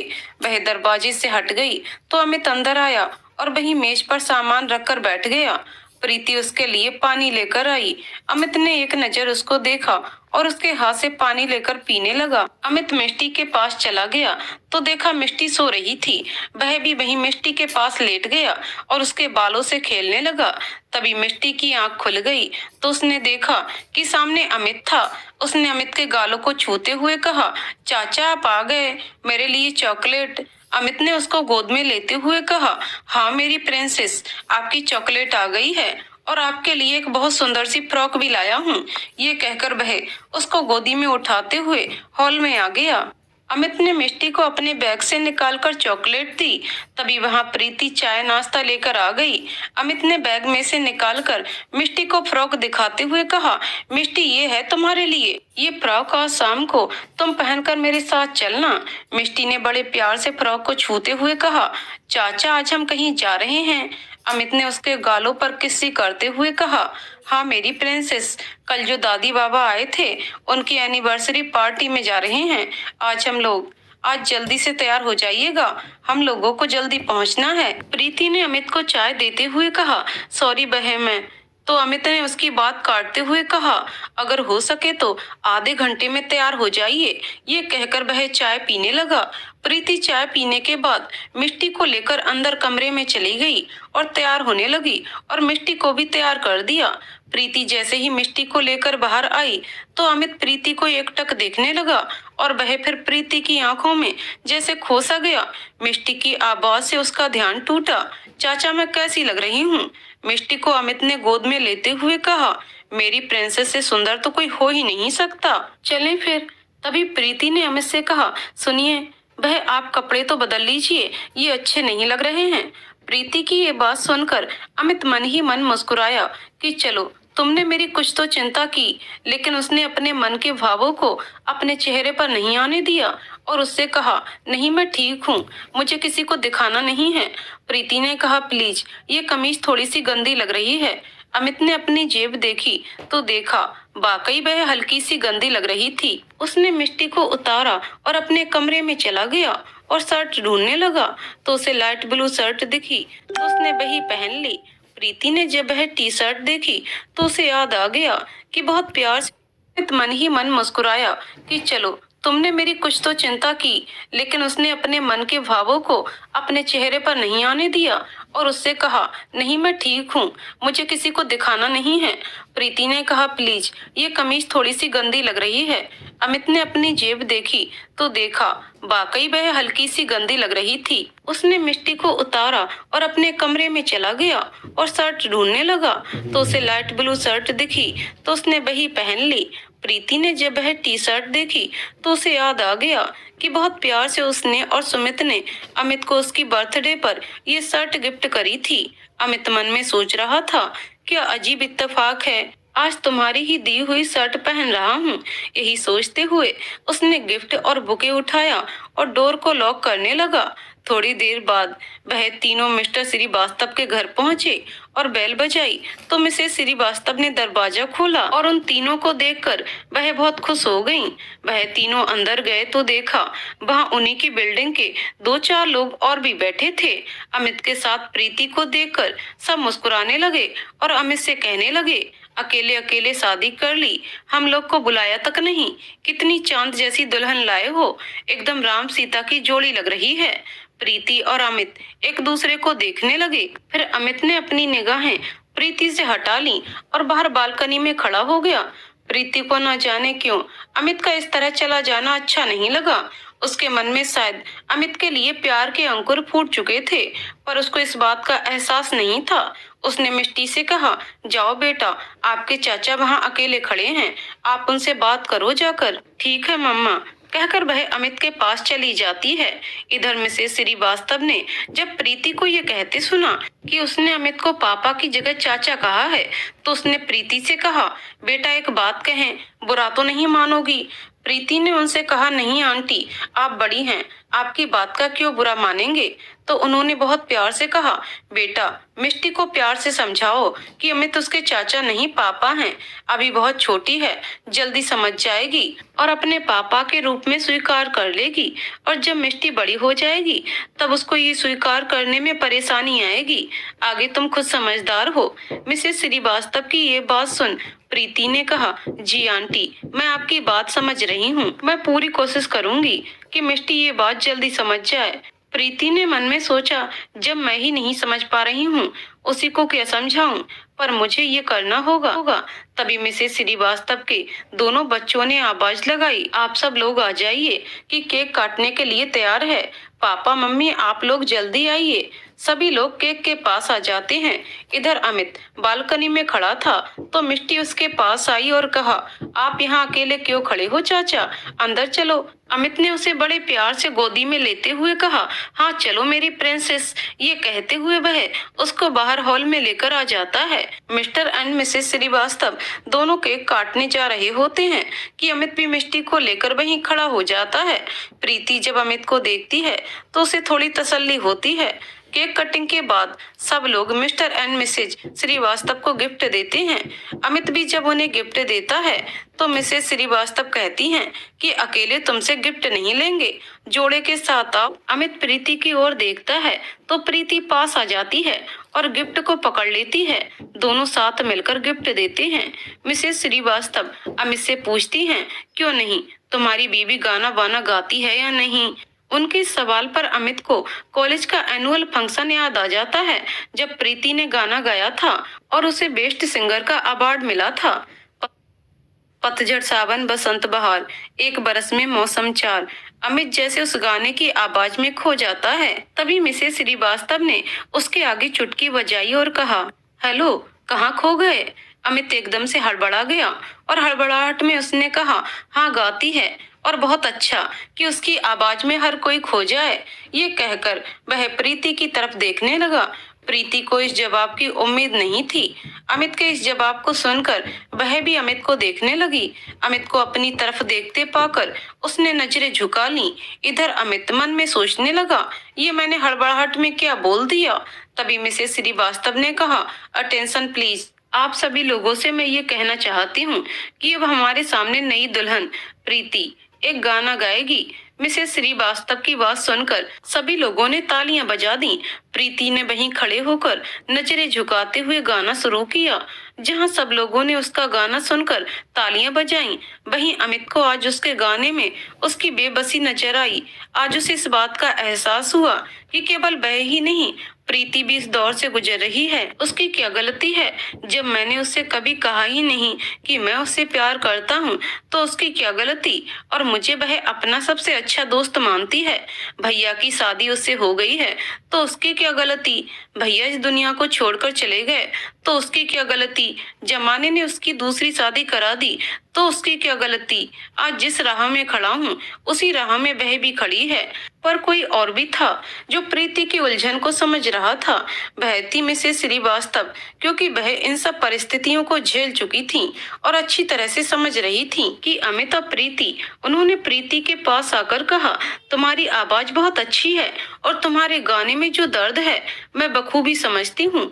मैं बस तुमसे इतना कहना चाहती हूँ, जितनी जल्दी तुम और अमित समझ जाओ कि तुम लोग एक ऐसे पवित्र बंधन में बंध गए हो जिसको स्वयं भगवान ने बनाया है।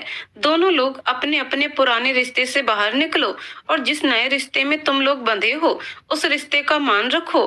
प्रीति ने सर हिलाकर उन्हें हाँ कहा और साथ में ये भी कहा, आपका बहुत बहुत धन्यवाद आंटी, आपसे आज बहुत कुछ सीखने को मिला। अपना आशीर्वाद हमेशा हम पर बनाए रखिएगा। अमित और प्रीति खाना खाकर मिष्टी के साथ घर वापस आ गए। अमित हॉल में बैठकर कुछ काम करने लगा और प्रीति मिष्टी के कपड़े चेंज कराने अंदर कमरे में गई। प्रीति कपड़े चेंज कराते कराते मिष्टी से कह रही थी, बेटा मेरे पास कल भगवान जी का फोन आया था।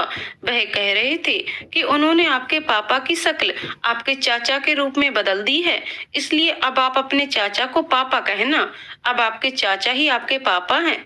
तो मिष्टी ने बहुत प्यार से कहा, फिर मेरे चाचा कहाँ गए? प्रीति ने उसको नाइट सूट पहनाते हुए कहा, आपके चाचा आपकी चाची को लेकर चले गए। मिष्टी ने कहा, तो मेरी चाची कहाँ है? प्रीति ने झुंझलाते हुए गुस्से से कहा, मिष्टी आपकी चाची हम ही हैं। मिष्टी ये सुनकर हंसने लगी और कहने लगी, मैं अभी आई और हॉल में जहां अमित बैठा काम कर रहा था वहां चली गई। मिष्टी अमित के पास गई और अमित से बोली, पापा आप अंदर सोने चलो ना। अमित ने जैसे ही मिष्टी के मुंह से ये सुना कि उसने उसको पापा कहकर संबोधन किया है, वह उसे आश्चर्य से देखने लगा। उसको लगा कि उसको सुनने में कुछ गलती हुई है, तो उसने फिर से कहा, मिष्टी तुमने क्या कहा अभी? मिष्टी ने बहुत प्यार से अमित का हाथ पकड़ते हुए कहा, पापा अंदर सोने चलो ना। अमित को तो जैसे विश्वास ही नहीं हो रहा था कि मिष्टी ने उसको पापा कहा। उसने मिष्टी को गोद में उठा लिया और उसके दोनों गालों पर प्यार करते हुए कहा, thank you Mishti, I love you Mishti. Amit की आंखों में पापा सुनकर नमी आ गई थी। वह भाव विभोर हो गया था और उसे समझ नहीं आ रहा था कि वह अपनी खुशी किस तरह व्यक्त करे। उसने मिष्टी से बहुत प्यार से पूछा, ये आज आप हमें पापा कैसे कह रही हैं? मिष्टी ने अमित के गले लगते हुए कहा, पापा वह मम्मा ने कहा है कि भगवान जी ने मेरे पापा की शक्ल मेरे चाचा में बदल दी है और मेरे चाचा चाची के पास गए हैं और मेरी चाची मेरी मम्मी है। ये कहकर वो हंसने लगी। मिष्टी की बात सुनकर अमित मुस्कुराए बिना रह ना पाया। उसने कहा, चलो मैं जल्दी से लैपटॉप बंद कर दूं, फिर आपको सुलाने चलता हूँ। ये कहकर अमित ने लैपटॉप बंद किया और लाइट ऑफ करी और मिष्टी को लेकर कमरे में आ गया जहां प्रीति कपड़े तह कर रही थी। अमित मिष्टी को बेड पर लिटाकर कहानी सुनाने लगा। मिष्टी ने प्रीति को आवाज देकर कहा, मम्मा आप भी मेरे पास लेटो ना आकर, जैसे पहले आप और पापा दोनों मेरे साथ लेटते थे वैसे मेरे साथ आकर लेटो ना। ये सुनकर अमित और प्रीति एक दूसरे का चेहरा देखने लगे, पर मिष्टी की खातिर प्रीति भी पास में आकर बैठ गई। तो मिष्टी ने प्रीति को भी जबरदस्ती अपने पास लिटा लिया और बीच में मिष्टी और उसकी एक साइड अमित और एक साइड प्रीति लेटे हुए थे। मिष्टी ने दोनों का हाथ पकड़ लिया और अपने ऊपर रख लिया। जैसे ही अमित और प्रीति का हाथ एक दूसरे से टच हुआ, प्रीति के बदन में एक सिरहन सी दौड़ उठी।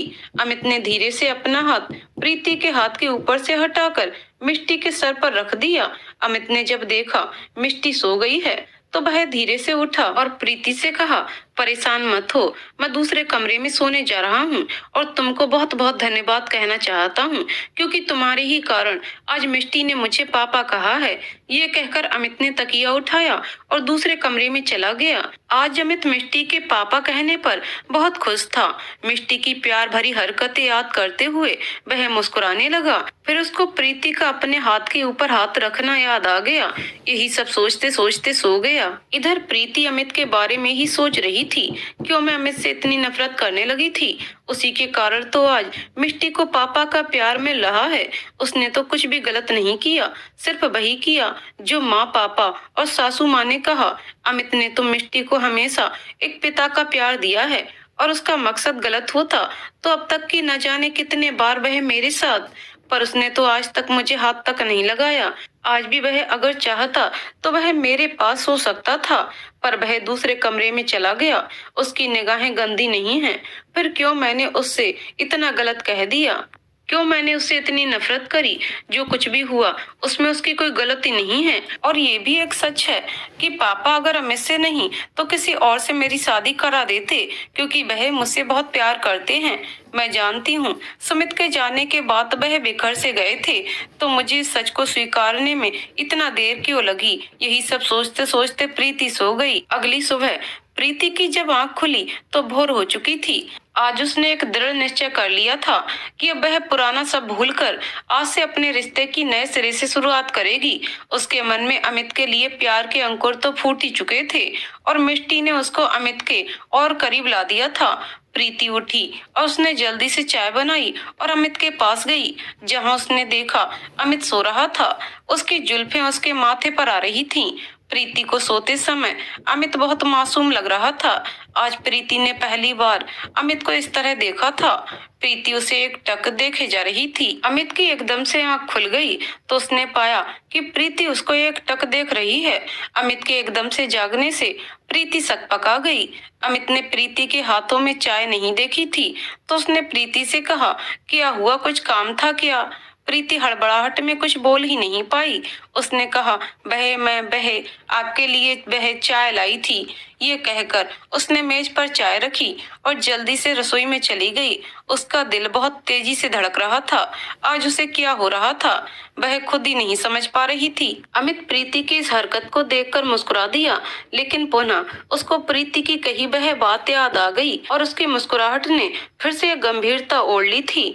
अमित चाय पीकर फ्रेश होने चला गया और ऑफिस के लिए तैयार होने लगा।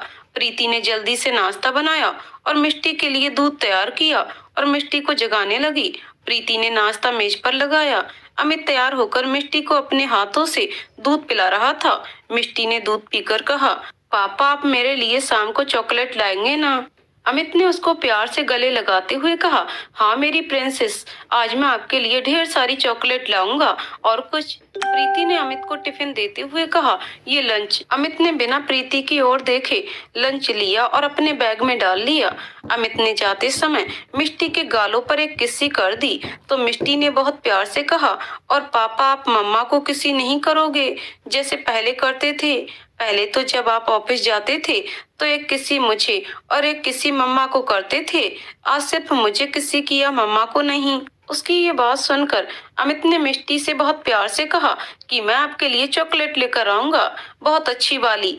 अब मुझे ऑफिस के लिए देर हो रही है, मुझे जाना है। ये कहकर वह बिना प्रीति की ओर देखे ऑफिस के लिए निकल गया।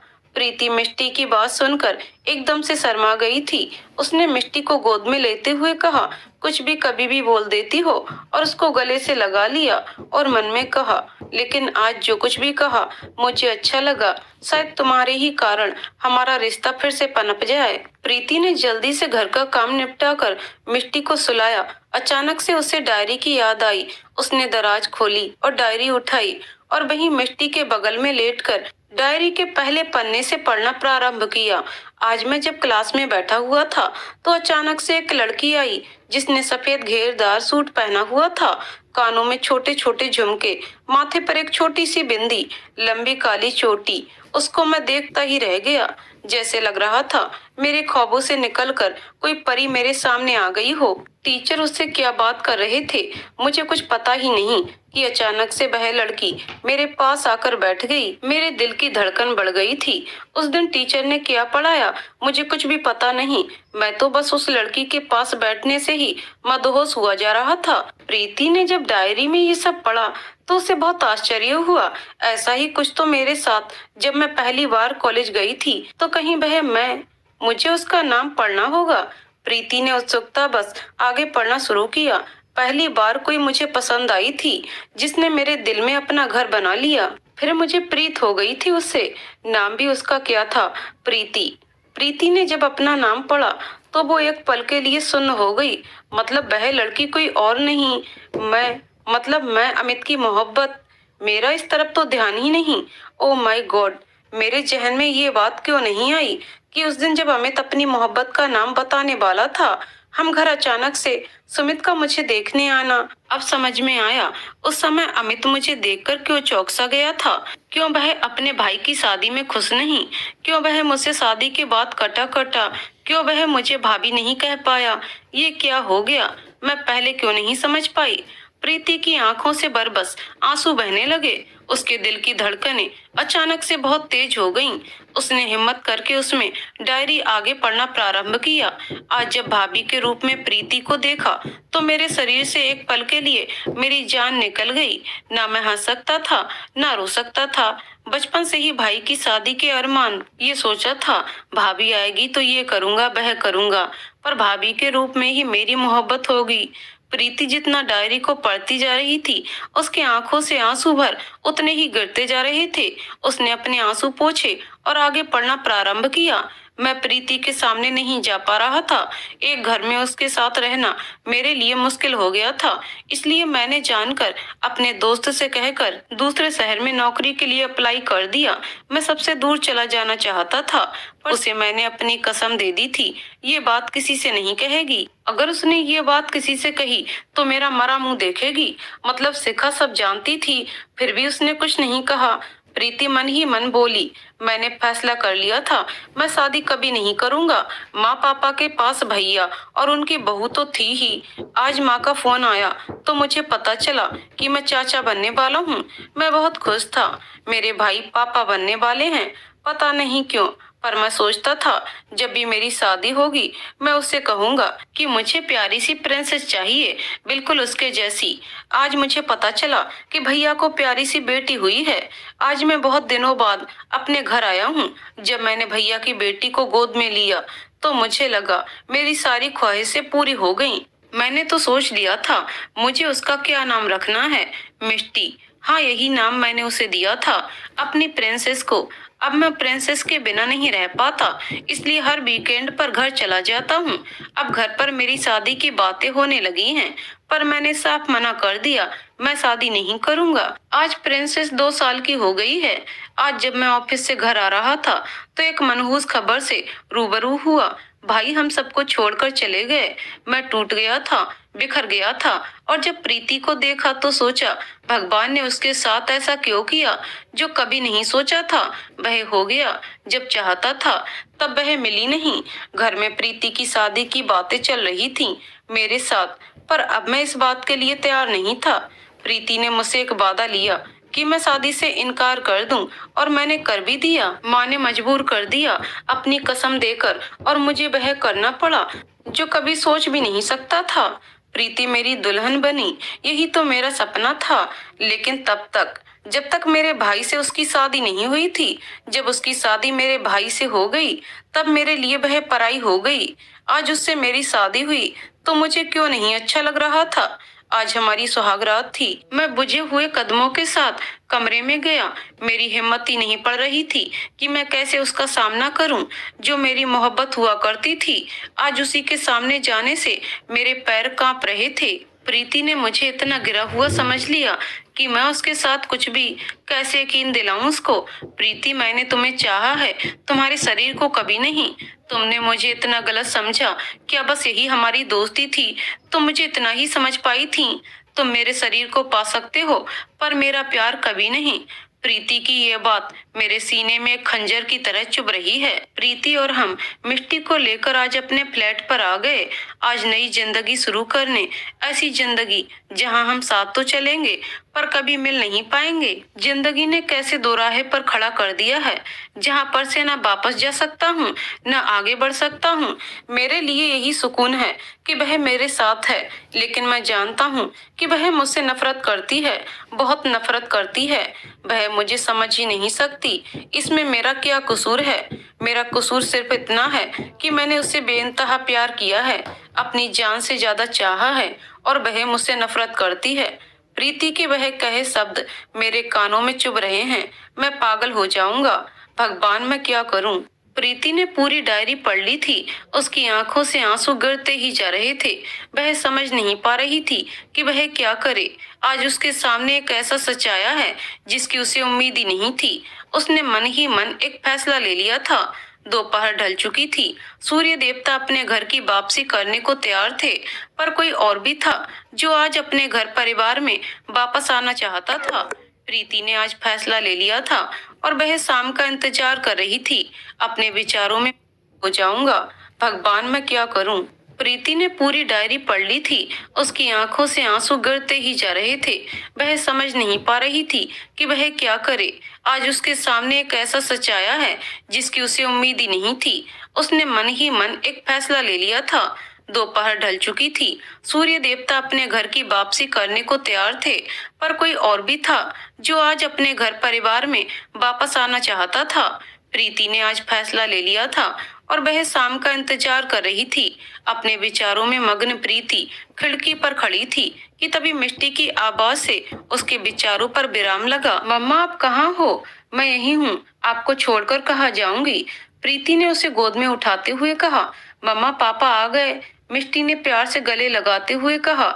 उनका इंतजार तो मैं भी कर रही हूँ, पर आप क्यों इंतजार कर रही हो उनका? प्रीति ने उसकी नाक से अपनी नाक लगाते हुए कहा। मिष्टी ने बहुत प्यार से कहा, क्योंकि पापा मेरे लिए आज बहुत सारी चॉकलेट लेकर आने वाले हैं। अभी वह दोनों बातें ही कर रहे थे कि डोरबेल बजी। डोरबेल बजने के साथ ही प्रीति के दिल की धड़कनें बहुत तेज हो गईं। प्रीति ने अपने तेजी से धड़कते दिल के साथ दरवाजा खोला। सामने अमित था। दोनों की नजरें एक दूसरे से टकरा गईं। प्रीति को आज अमित की नजरों में अपने लिए बहुत सारा प्यार दिख रहा था, या यूं कहें कि प्रीति का देखने का नजरिया बदल गया था। तभी मिष्टी वहां पर आ गई और बोली, पापा आप आ गए, मेरे लिए चॉकलेट लेकर आए हैं। अमित ने वहीं मेज पर अपना सामान रखा और मिष्टी को गोद में लेते हुए उसे चॉकलेट देने लगा। मिष्टी ने बहुत प्यार से उसके गालों में प्यार करते हुए कहा, थैंक यू पापा, लव यू पापा। मिष्टी को सोफे पर बैठाते हुए अमित ने कहा, लव यू माई प्रिंसेस, आप यहाँ पर बैठो, मैं थोड़ा फ्रेश हो लूं। ये कहकर अमित वॉशरूम चला गया। जब अमित फ्रेश होकर आया तो प्रीति उसके लिए चाय और नाश्ता लेकर आई थी। अमित ने केवल चाय उठाई और चाय पीने लगा। प्रीति ने उसको नाश्ता देते हुए कहा, ये। प्रीति आगे कुछ कहती कि अमित ने उसकी बात काटते हुए कहा, मेरे सर में दर्द हो रहा है, मैं थोड़ी देर आराम करने जा रहा हूँ। ये कहकर अमित चाय का कप लेते हुए कमरे में चला गया और जल्दी से चाय खत्म करके कप वही मेज पर रख दिया और आंख बंद करके बेड पर लेट गया। थोड़ी देर बाद अमित को अपने माथे पर कुछ गरम गरम महसूस हुआ, तो उसने आंखें खोली तो देखा कि प्रीति उसके सर पर बाम लगा रही थी। ये देखकर वह एकदम से उठकर बैठ गया और कहने लगा, ये क्या कर रही हो तुम? प्रीति ने बाम की शीशी का ढक्कन बंद करते हुए कहा, आपके सर में दर्द हो रहा था इसलिए बाम लगा रही थी। कोई जरूरत नहीं है बाम की। ये पत्नी धर्म यहाँ निभाने की जरूरत नहीं है। यहाँ दादी माँ बुआ नहीं है। अमित ने प्रीति का हाथ झटकते हुए कहा, आप ऐसे क्यों कह रहे हैं? आखिर हम आपकी पत्नी हैं। प्रीति ने कहा, ये तुम क्या कह रही हो? प्लीज जाओ यहाँ से। अमित ने दोबारा आंखें बंद करते हुए कहा। प्रीति ने दोबारा उसके सर को दबाना शुरू किया तो अमित ने झुंझलाते हुए कहा, क्यों परेशान कर रही हो हमको? जाओ यहाँ से। प्रीति ने कहा, परेशान कहाँ कर रहे हैं हम तो आपकी परेशानी दूर करने का प्रयास कर रहे हैं। अमित गुस्से से उठा और दूसरे कमरे में जाने लगा तो प्रीति ने कहा, सबके कहने पर शादी तो कर ली, पर आपके दिल में तो कोई और है। ये सुनकर अमित वहीं रुक गया और प्रीति से कहा, देखो प्रीति, मैं कोई व्यर्थ की बहस नहीं करना चाहता हूँ। प्रीति ने कहा, क्यों नहीं बहस करना चाहते हैं आप? पर मैं आपसे बहस करना चाहती हूँ और मैं जानना चाहती हूँ क्या वजह है कि आप मुझसे दूर भागते हैं। अमित ने प्रीति की ओर देखते हुए कहा, ऐसा कुछ नहीं है, मैं किसी से दूर नहीं भाग रहा हूँ। प्रीति, अगर दूर नहीं भाग रहे हैं तो इतनी खूबसूरत बीवी के होते हुए आज तक छुआ तक नहीं। इतने दिन हो गए और कोई होता पर शायद। अमित गुस्से से, बस करो प्रीति। प्रीति, क्यों? सच बर्दाश्त नहीं हो रहा है आपसे? नहीं भूल पाए हैं ना आप उस लड़की को जिसकी वजह से आप किसी से शादी नहीं करना चाहते थे? अभी बड़े लोगों के दबाव में आकर आपने मुझसे शादी तो कर ली, पर। अमित ने गुस्से से उसको दीवार से लगाते हुए उसके दोनों हाथ पकड़ते हुए कहा, तुम भूल पाई हो अपने अतीत को? जब तुम नहीं भूल पाई, जबकि भैया इस दुनिया में नहीं है, मैं कैसे भूल सकता हूँ, क्योंकि वह तो मेरे सामने।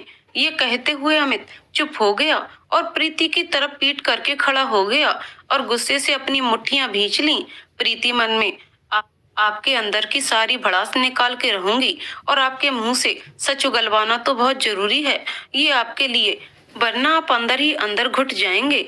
प्रीति अमित के सामने आते हुए, चुप क्यों हो गए? बताओ, क्या नाम है उसका? कहाँ है वह? आपके सामने कैसे है वह, जिसके कारण आज तक आप उसको भूल नहीं पा रहे हैं? बोलो अमित, कौन है वह? नाम जानना चाहती हूँ मैं उसका। बताओ अमित, कौन है वह? जहाँ तक मैं जानती हूँ, कॉलेज की जितनी भी लड़कियां थीं, उनमें से तो वह नहीं थी। और हमारे ग्रुप में मैं, शिवानी, शालिनी और अर्चना थी। शिवानी और अर्चना दोनों के बॉयफ्रेंड के बारे में तुम अच्छी तरह से जानते थे कि वह किसी और से प्यार करती थी। शालिनी तो तुम्हें भाई मानती थी, इसलिए अब बची मैं। बोलो अमित, क्या मैं हूँ वह लड़की? अमित उसके किसी सवाल का जवाब ना देते हुए कमरे से बाहर जाने लगा तो प्रीति ने उसका हाथ पकड़ लिया और कहा, बोलो, बताओ कौन है वह? क्या नाम है उसका? बोलो अमित। मैं हूं ना वो। बोलो अमित, बोलो ना, मैं हूं ना तुम्हारी मोहब्बत। बोलो अमित, बोलो। अमित गुस्से से प्रीति की ओर पलटा। उसकी आंखों में नमी साफ नजर आ रही थी। उसने प्रीति के दोनों कंधों को पकड़ते हुए कहा, हाँ तुम हो, तुम हो, हाँ तुम हो मेरी मोहब्बत। तुम ही हो जिससे मैं प्यार करता था। तुम ही हो जिससे मैं कभी इजहार नहीं कर पाया, और जब करना चाहा तो तुम भैया की बन गई थी। नहीं आ सकता था मैं उनकी खुशियों के आड़े में। भूल जाना चाहता था मैं सब कुछ, तुमसे भागकर, तुम्हारी यादों से भागकर, अपनी मोहब्बत से भागकर मैं यहाँ आ गया। मगर उस पर भी शायद किस्मत को मेरे ऊपर रहम नहीं आया। वक्त ने ऐसा कहर ढाया, मैं तुमसे दूर भाग रहा था और वक्त ने मुझे तुम्हारे पास फिर वापस ला दिया। मैं ऐसे दोराहे पर खड़ा था जहाँ से न वापस जा सकता हूँ, न आगे बढ़ सकता हूँ। तुम्हें सच जानना था, तुमने जान लिया। और कुछ जानना चाहती हो? प्रीति अमित का हाथ पकड़कर सुमित की फोटो के सामने ले ही गई और बोली, देखा सुमित, अपने भाई को अपनी सारी खुशियां, अपनी मोहब्बत, अपनी खुशी के लिए और मेरी खुशी के लिए कुर्बान कर दी। महान बनना चाहता था वह। हम लोग कभी ये समझ ही नहीं पाए कि ये हम लोग से दूर क्यों भागता था। सुमित, मैंने कभी किसी से प्यार नहीं किया। आपसे शादी हुई तो आप ही मेरे लिए मेरा पहला प्यार हैं, मेरी पहली मोहब्बत हैं। मगर मोहब्बत का एहसास क्या होता है, ये आज जाना। उसकी ये बात सुनकर अमित प्रीति को देखने लगा। प्रीति सुमित की फोटो की तरफ देखते हुए कहा, हाँ सुमित, मोहब्बत का एहसास मुझे आज हुआ है। अगर आप मेरी पहली मोहब्बत हैं, तो मेरी आखिरी मोहब्बत आपका भाई है, जो अब मेरे पति भी हैं। फिर प्रीति अमित की ओर देखते हुए बोली, हाँ अमित, अगर सुमित मेरी पहली मोहब्बत है, तो आप मेरी आखिरी मोहब्बत हैं। प्यार करने लगी हूँ आपसे। ये सुनकर अमित प्रीति को देखने लगा और उसका मन किया कि उसको अपने गले लगा ले, लेकिन वह ऐसा नहीं कर सका क्योंकि प्रीति की वह कही बात फिर से उसके दिमाग में आ गई थी। प्रीति समझ गई थी कि अमित क्या सोच रहा है। उसने अमित का हाथ पकड़ते हुए कहा कि आप मेरी उस कही एक बात को आप भूल नहीं सकते। मैंने आपसे कहा था कि आप मेरा शरीर पा सकते हैं, पर मेरा प्यार नहीं। मैं गलत थी, बहुत गलत थी। आपने तो कभी मुझे छुआ तक नहीं। हो सके तो आप मुझे माफ कर दीजिए। ये सुनकर अमित की आंखों से आंसू बहने लगे और उसने प्रीति को कसकर गले से लगा लिया। दोनों ही गले लगे रो रहे थे। प्रीति ने धीरे से अमित से कहा, मैंने आपकी डायरी पढ़ ली थी, पर एक बात और है जो मैंने आपको नहीं बताई कि डायरी पढ़ने से पहले ही मेरे दिल में आपके लिए फीलिंग आ गई थी। अमित ने प्रीति को कसकर बाहों में जकड़ा हुआ था। प्रीति ने धीरे से कहा, अमित बोलो, आपने मुझे माफ कर दिया ना? अमित ने प्रीति का चेहरा अपने दोनों हाथों में लेते हुए कहा, मैं समझ सकता हूँ उस समय तुम किस हालात से गुजर रही थी। ये कहते हुए उसने प्रीति के माथे पर अपने प्यार की पहली मोहर लगा दी और फिर से उसे अपने गले लगा लिया। तभी वहां मिष्टी आ गई और बोली, पापा मामा, आप दोनों यहाँ एक दूसरे के गले लगे हुए हैं। आप दोनों मुझे तो भूल ही गए। आपने मुझे अकेला छोड़ दिया। ये सुनकर अमित ने मिष्टी को गोदी में उठा लिया। मेरी प्रिंसेस, आज मैं बहुत बहुत खुश हूँ। और उसने प्रीति की तरफ देखते हुए कहा, I love you my princess and your mother. Preeti के चेहरे पर भी मुस्कान आ गई थी। 2 साल बाद अमित मिष्टी के पास आता है और उसे चॉकलेट देते हुए बोलता है, मेरी प्रिंसेस, मेरा एक काम करेंगी आप? मिष्टी अमित के गले में हाथ डालते हुए कहती है, बताइए पापा, आपके लिए तो मेरी जान भी हाजिर है। आप तो सिर्फ एक काम कह रहे हैं। अमित मिष्टी के हाथों को चूमते हुए, माय प्रिंसेस बहुत सीरियल देखती है, इसलिए फिल्मी डायलॉग मारना बंद करिए और अपनी मम्मा से कहिए कि मुझे मेरी फाइल मिल नहीं रही है, इसलिए वह मुझे मेरे कमरे में आकर मुझे मेरी फाइल दे दें। मिष्टी, ठीक है पापा, अभी बोल रही हूँ। थोड़ी देर बाद प्रीति कमरे में आती है और स्टडी टेबल पर फाइल देखने लगती है। यही तो रखी है। अभी कौन सी फाइल आपको चाहिए? मैं थोड़ा सा काम कर रही थी, आप भी ना। अमित ने उसको पीछे से पकड़ते हुए कहा, मेरी जान, आप इतनी बिजी हो गई हैं कि आपके पास तो मेरे लिए टाइम ही नहीं है। फाइल तो एक बहाना था, मुझे तो आपके साथ थोड़ा समय बिताना था। प्रीति ने अमित से कहा, क्या अमित आप भी? आपका बेटा आज 1 साल का हो गया है, उसका जन्मदिन है आज। कितना काम है, दादी माँ पापा और मेरे मम्मी पापा सिखा और उसका पूरा परिवार, आपके दोस्त संजीव श्रीवास्तव जी, पूरा परिवार, सभी लोग आएंगे और आपको यहाँ रोमांस सूझ रहा है। अब तो शर्म कीजिए, 2 बच्चों के पापा बन गए हैं आप। अमित प्रीति के गले में अपनी बाहें डालते हुए, अरे मेरी मैडम, मैं दादा भी बन गया तो भी आपसे रोमांस करना नहीं छोड़ूंगा। तो दोस्तों, कहानी यहीं पर समाप्त होती है। दोस्तों, आपको कहानी कैसी लगी कमेंट करके जरूर बताइएगा। कहानी पसंद आई हो तो वीडियो को लाइक शेयर करें और चैनल को सब्सक्राइब करें। कहानी को पूरा सुनने के लिए बहुत बहुत धन्यवाद दोस्तों।